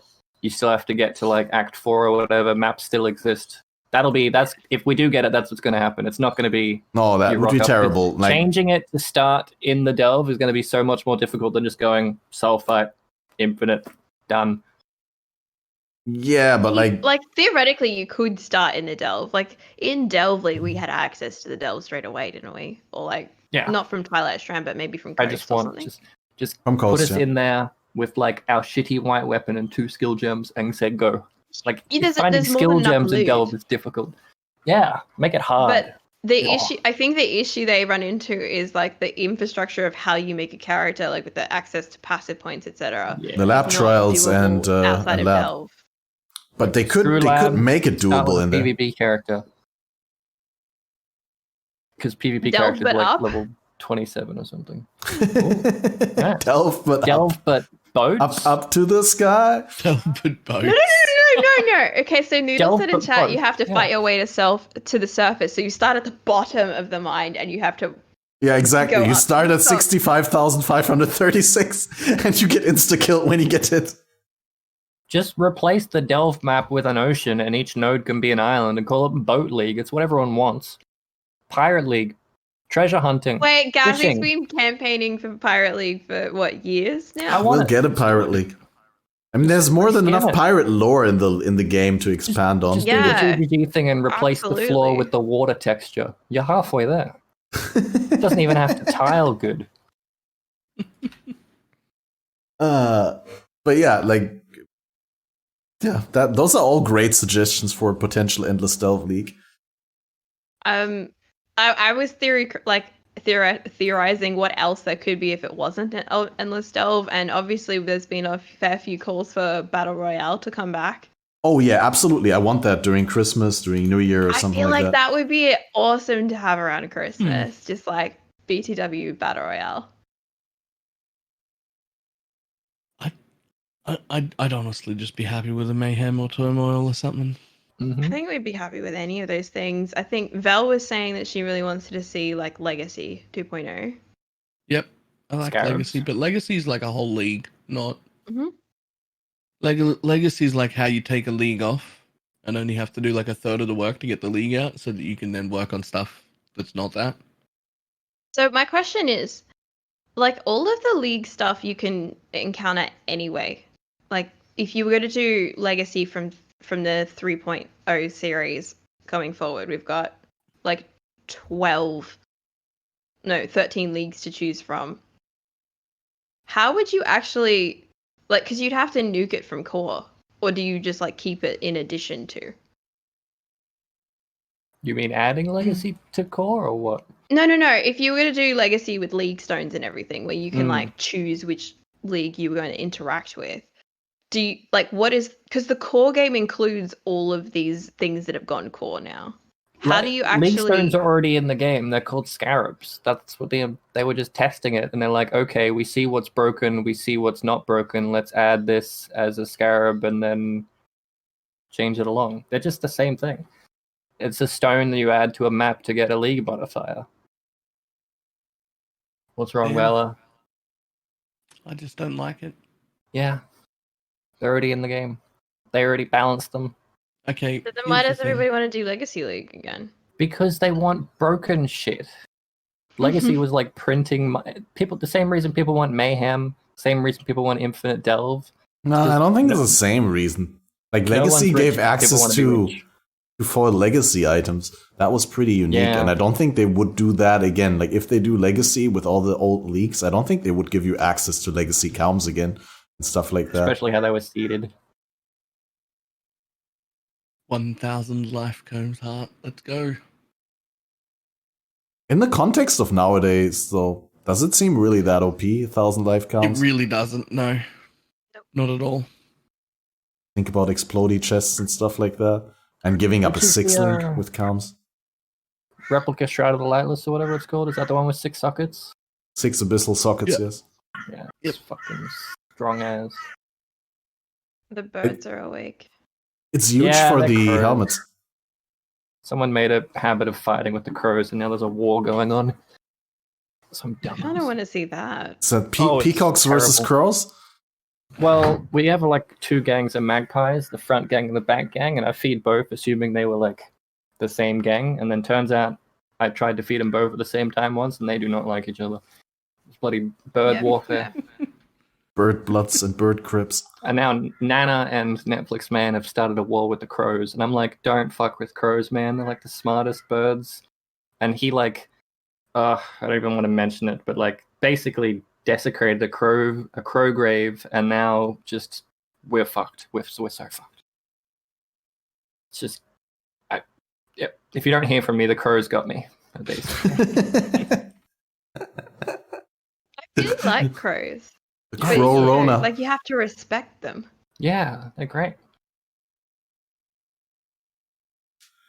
You're so good at the SlipperyJim. I always only realize after like 2 or 3 moments, like 2 or 3 minutes, we're not talking about PoE anymore, and I don't even what know do you what want to we're talk talking about. Just say something. Stash tab affinities. Move on. Just do it. Let's go. Stash tab affinities. Wait a minute. Say something. I mean, for someone like you, League. I haven't played with Stash tab affinity. I got nothing. When did they come in? I haven't touched them at all. Wow. Are they good? For someone like you, they would be perfect. It's also so SlipperyJim to stash tab affinities come out and you're not playing with the stash. I am loading up. I'll give you a raw 2 cents straight from the mouth. What do I do? My stabs look weird. Right click affinities. I hate it. It's so easy seeing things wrong with it. It is, sure, but like... Well, I for one really like it to click things into my dump tab and seeing my dump tab not fill up for the most part, because like only things that don't have affinities go into the dump tab now, and everything else just fucks off in their own respective tabs, and I appreciate that very much. Okay, it's good, but if it had more options, like instead of just being blind tick, like I have a catalyst tab, which is a currency tab, and if I right click on that, I can't tick anything except currency. Mm-hmm. Right. And you can only tick like currency once, catalyst or something, or blighted maps, or specific type of thing from Delve, or specific type of thing, like more options. That's all. That's all. I would really like a prophecy option. Like prophecies would be great. Like there is no prophecy tab, but prophecies are obviously like an item type, and that would be really cool if you could just tick prophecies and have them go to a dedicated tab. I really want one option that just says current league. That's basically a wild card for whatever items belong to the current league. So in this case, it would be Heist, but it would still be called current league, and you just click it, and all your contracts and your rogue markers would go into that tab. Even though rogue markers, I think, are currency. I'm not sure. Are they currency? No, I don't think they go into... Complaint?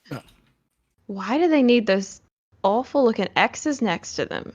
Why do the tabs just get wider? That's my complaint. But that's a major complaint throughout the community.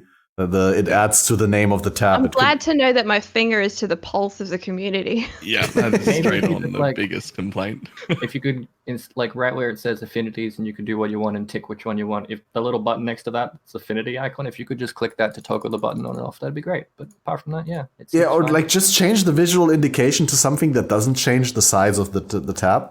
So just make it like have it a frame or like and toggleable little dot, then it's great. I have a separate complaint. All right. Yeah. I really like stash tab folders, but I can't fucking color them, so they all are just the default shit color. Okay. I have a different problem with stash tab folders. I can't control mouse wheel through them. Isn't that like a... Yeah, you can't scrolly boy through them. Vel was talking about that yesterday. Yeah, you can only get to the folder through the top ones. Yeah, you can only scroll wheel through the top and not through the bottom. Sexy click drag.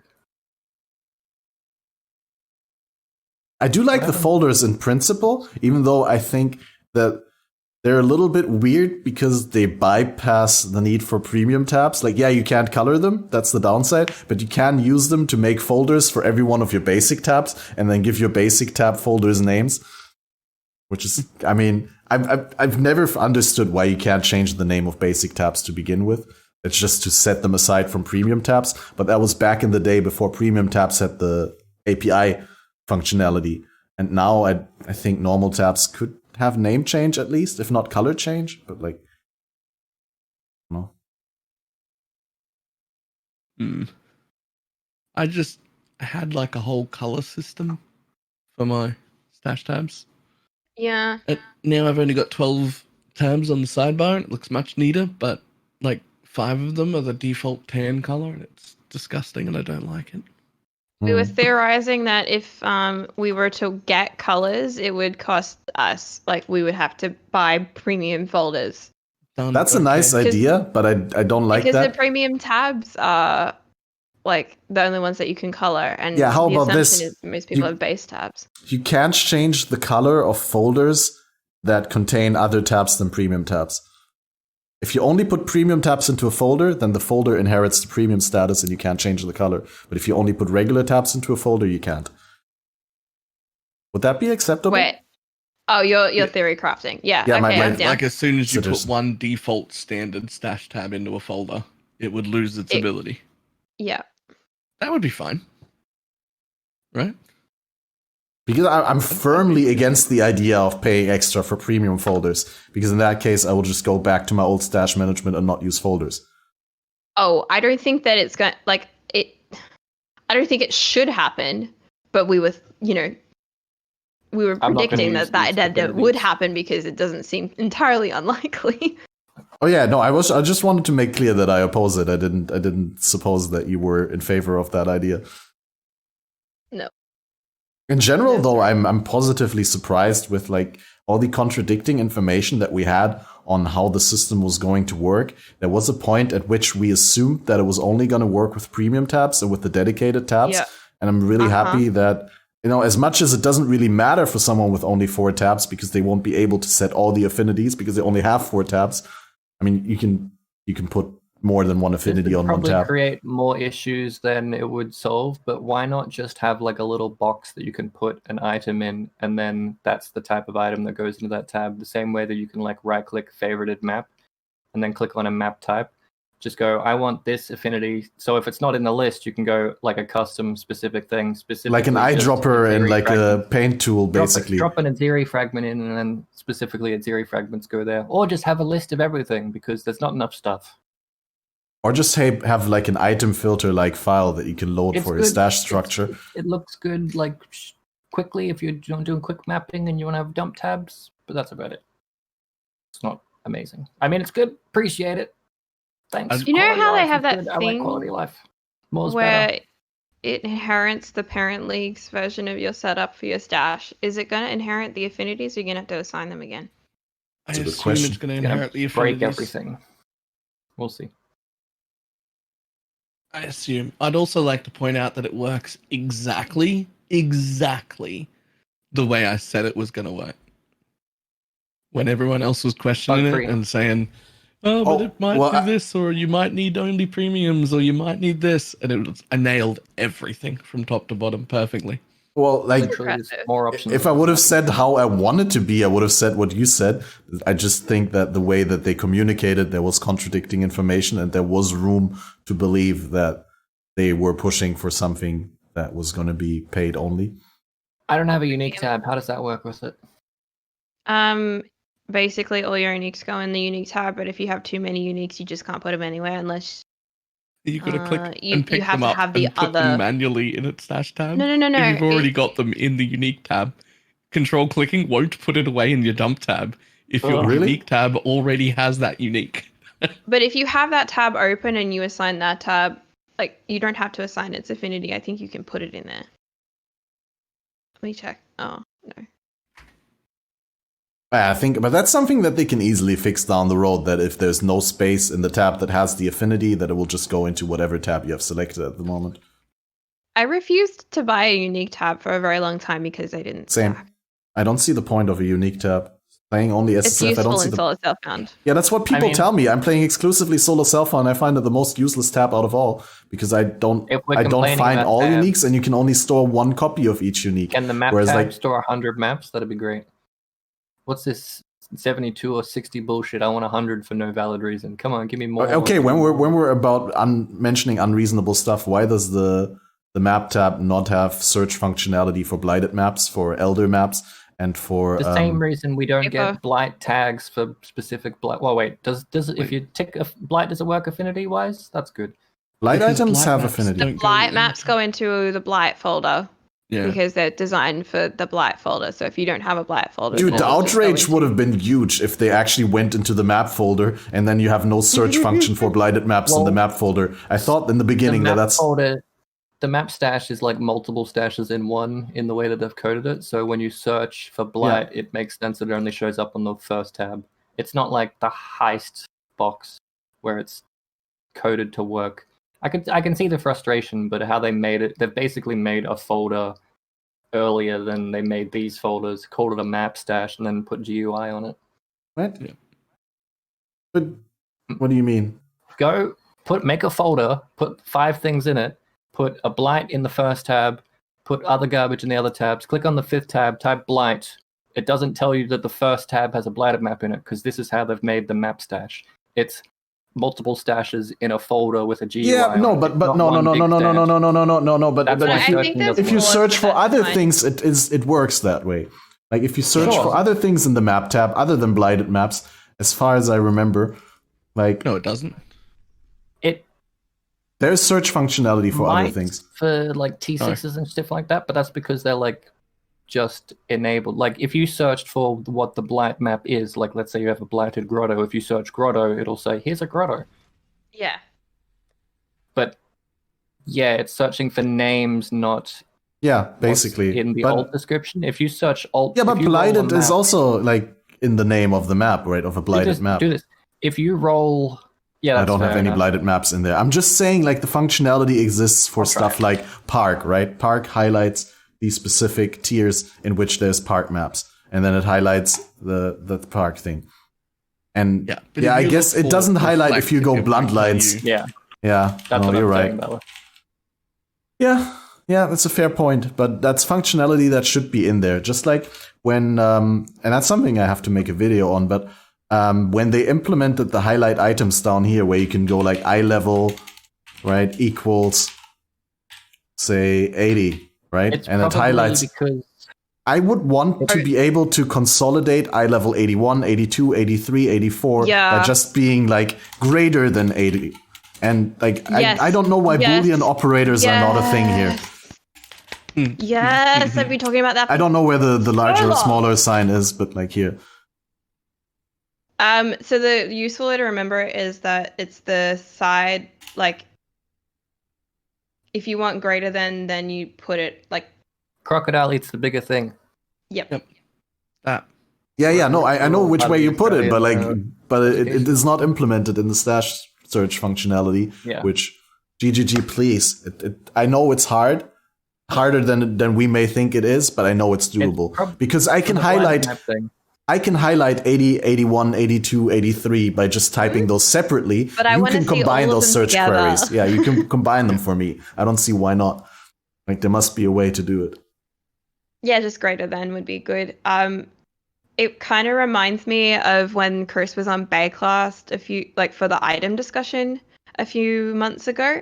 And one of the things that came up was they ended up talking about how you can't actually search for boots unless boots is in the name of the item. I figured out why it doesn't work. And he legit said, email me. And I don't think anyone ever followed up on emailing him about it because it hasn't been fixed yet. But if they went through and tagged all of the boots with boots and all of the helmets with helms, so you could actually just search helm and see all of your helms highlighted. That would be premium, yeah. I'm gonna email him once we finish this. Yeah. I'm gonna be like, hey, do you remember Bayclast? Also pick up the feedback from chat right now. We don't only need Boolean operators lower than or greater than, but also an exclamation mark for not. So you can search things that are not item level 80. They add all this in, the next thing you're going to do is complain that search is too slow. Because now it's going through all these fucking ifs and ats and all what. Yeah, probably. By the way, I figured out why blighted maps don't work. Go to your map tab that has like a couple of maps in it and bring a horizon knob.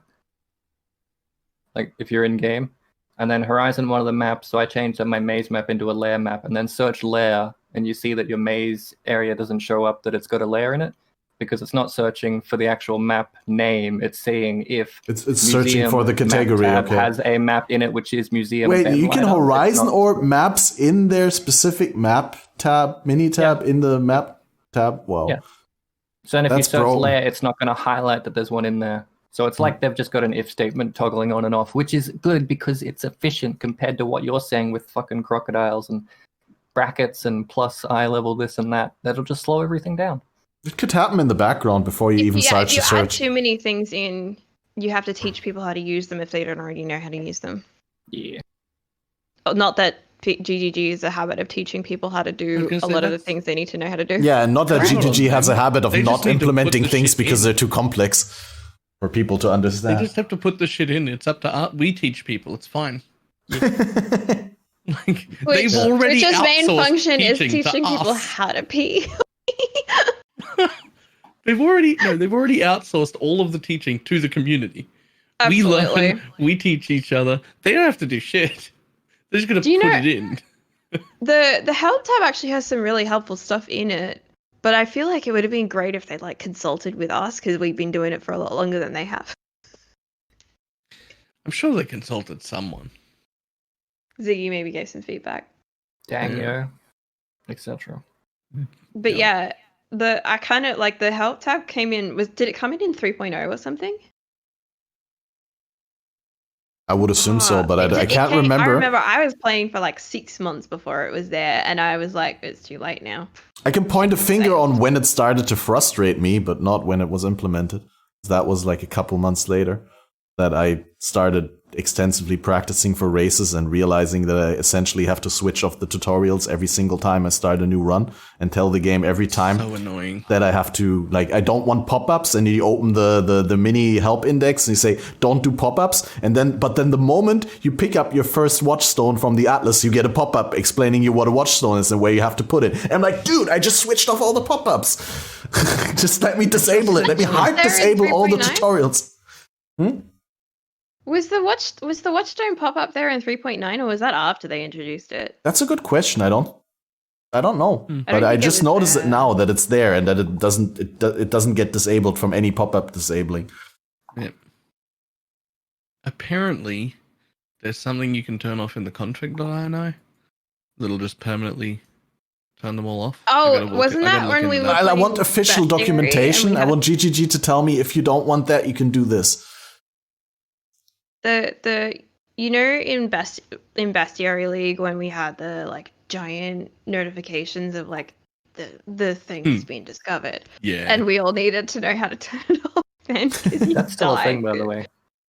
Yeah, but you can just say, like, that was when we all found out how you could turn it off. It happens less frequently now. It's okay. Yeah. The one that pops up is on the side, but there was another one that was like in the center, which isn't a prophecy thing. Yep. There were two notifications. How else do you know whether you captured a beast or not? Einhard says his funny line. Yeah. I never need to know. I never even visit the menagerie. Sometimes I open the thing to see if I can beastcraft stuff. That's when I find out. I have been known on several occasions to go and buy a split beast because I need to split something, or a Pharaoh Wolf Alpha because I need a suffix to prefix something, and then show up in my menagerie to find out that I had 5 of them. And I've just gone and bought one. Have you ever thought about selling your menagerie? Excuse me.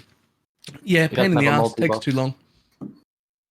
Yeah, you need to first buy these things and then seal the things, and you have to list them. Not doing it. Takes too long. Would you consider doing it with a significant higher pressure? As in, if your characters were harder to gear and gear was more expensive and the power level that you need to reach was higher, would you then feel more inclined to do stuff like that? Or is it just generally something you don't enjoy? Too much micromanaging. I don't micromanage. Yeah, but if you were forced to do so in order to successfully play the game, then I wouldn't. I would still just find another way. I don't like micromanaging. Remember when you started telling everybody about your different dump tabs with your set prices and just shifting the price, over time? Has that always been like a thing that people do in PoE, or is it something that you've kind of popularized? Because I don't remember seeing it as much in the earlier days. I don't know. I know I didn't get it from anywhere, but that doesn't mean I'm the first person to think of it. I'm sure I'm probably not. It's the less scummy way of putting everything in a 1C tab and then raising the price when someone whispers you. Well, yeah, I do it the opposite way. Yeah, he does it the opposite way, which is more approved by a community, I guess. Yep. It's really weird. You could sell something on point for like the correct price, and no one will message you, and then you put it 1C lower than market, and suddenly 50 people want it. Like, people are players stingy. are cheap. Yeah. It is a free-to-play game. What do you expect? Yeah, free game, no bitching. I'm allowed to bitch about it. I feel like inherently, if you're playing a free-to-play game, you attract a certain demographic of people who are cheap. Oh yeah. Not all of them, obviously. There's plenty of people out there blowing fat stacks of real-life money on both in-game items and MTX, but the gross majority, definitely cheap. And I came to this game from a previously free-to-play game, which was a card game, and there was a huge subject of discussion as to in CCGs whether you can actually free-to-play it or whether it's actually like designed for you to surreptitiously have to spend money. Anyone playing Genshin? Sorry. No. But fuck Genshin. Did you play some? No. But you just don't like it? It's like the next thing, isn't it? It's the latest craze. It's the new Fortnite. It's the new whale generating. I'm pretty sure I know someone who stopped playing Heist League because they didn't like it. Started playing Genshin and they blew $600. Jesus. So I'm like, that's why I'm playing. I'm not touching that game. I'll pass. No. But yeah, the game that I was playing before was one of the only CCGs that I know of that you can properly free to play, and part of that is because you can earn enough in-game currency to redeem that for like card packs. And there's plenty, like Hearthstone, you can't actually free to play. You have to spend money on. Was it Gwent? There was a point No, where it was the Hearthstone Elder you could Scrolls free to Legend. play, but then they kept coming out with so many expansions that you basically would have had to play full time all the time in order to still free to play without falling behind. Whereas like there was enough ways to freely like earn currency in the Elder Scrolls Legends that you could actually afford to get everything that you needed. And then I had like other free to play strategies going. So they did a phone app for it, and there's an app on the phone, on your phone, on Androids anyways. Actually, you probably get it on Apple as well, called Google Opinion Rewards. And if you do like these little tiny surveys, you can get like Google credits. And I would use the buildup of credits to buy whatever like story expansions they were on the phone app, because there were like the accounts were linked. So then I could then play the story, which would give me all the cards on my computer. It was very clever. I felt smart for that. You're cheating the system. Congratulations. Yep. You know it. I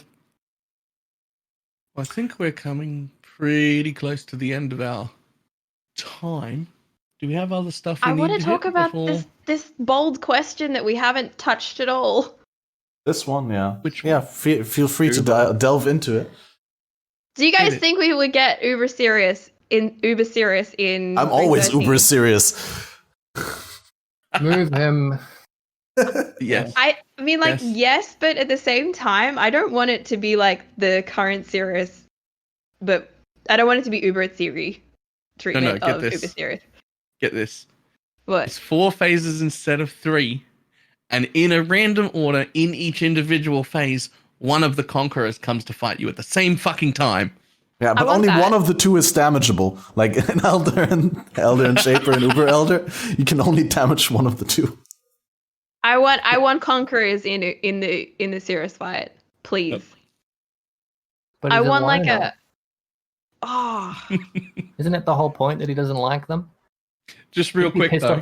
He'd stop to team up with you to fight them. Just real quick though. You get put into the middle of a maze, and then Veritania lands, and it goes.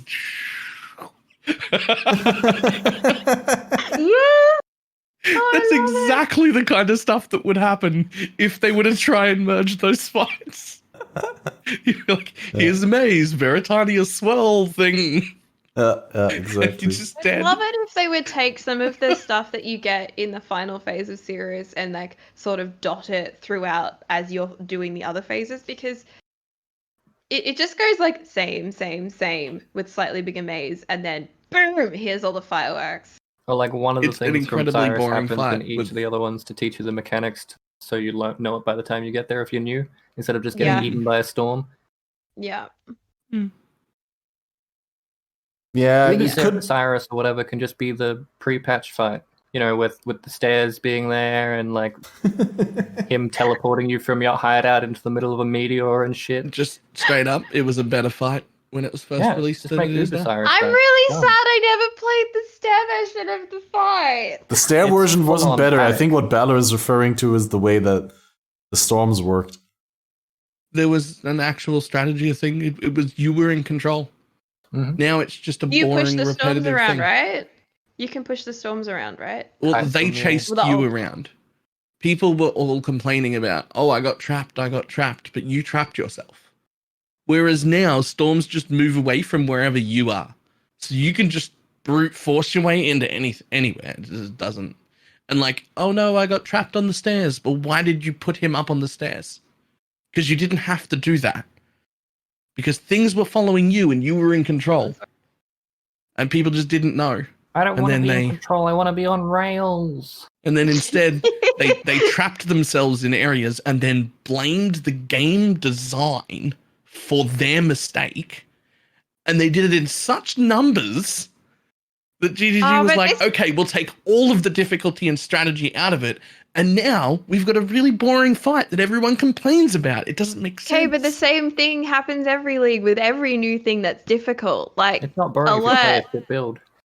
Yeah, I think SlipperyJim just summed up like a large too problem. Hard, but no one looked at the gear, and the gear wasn't dropping at the right levels and stuff, so you couldn't game it so that you could reduce alert or negate people's effects. Like I'm now getting to the point where I have an opinion where I wish GGG would stop completely listening to our feedback at fucking all. No, they can listen to our feedback, but they need to give us time to figure out what they've done before we can actually implement our feedback if it's useful. Yeah, we need to properly bug fix it first. Oh yeah, I 100% agree with Pie there. Like the thing that's been frustrating that improved the game. What about the thing that's been majorly? I'll just stop. Sorry, go ahead. The thing that majorly frustrated me with every league in the last year or so was GGG jumping the gun on the community feedback adjustments.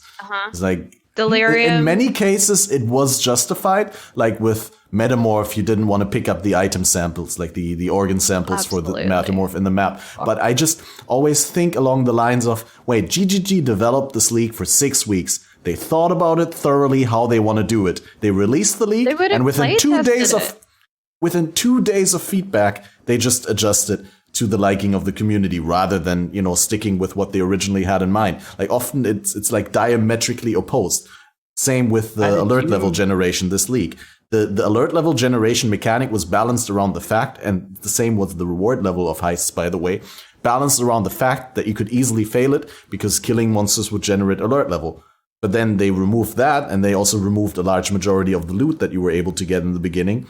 And in the end, it's just trivialized the whole mechanic in a way that I think SlipperyJim summarized really well. It's like the community feedback is always, I don't want to have choice. I want to be on rails. Basically. I assume they don't test the whole thing. They test segments. Like over and over and over again to look for actual bugs. Like proper things that are broken, and that gets fixed, and you don't experience it in a truly broken state. You experience it in a slightly fixed state, and then you get the hardcore remaining bugs. I mean, like for Metamorph as example, they probably tested over and over and over again, picking up and dropping things and making sure they can't drop behind trees and all that kind of shit. They didn't probably sit down and actually do maps, like 50 maps in a row, and realize that picking up organs isn't fun. They probably tested everything else.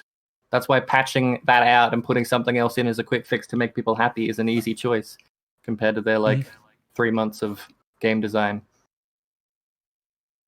They test the little things. You don't just test it all at once. You test little segments at a time. So if all the segments look good, but they didn't look at it all together, and they typically don't. For me, the biggest mistake was just turning alerts off. Like, the fact that existed at any point in the entire length of Heist. There was a time when no one generated alerts. That should never have happened. Because they brought it back. I would have just left it in its state and then fixed it to where they liked it, then turning it off and reintroducing it. Yep. Yeah, no. I don't know. I just have a problem with feedback.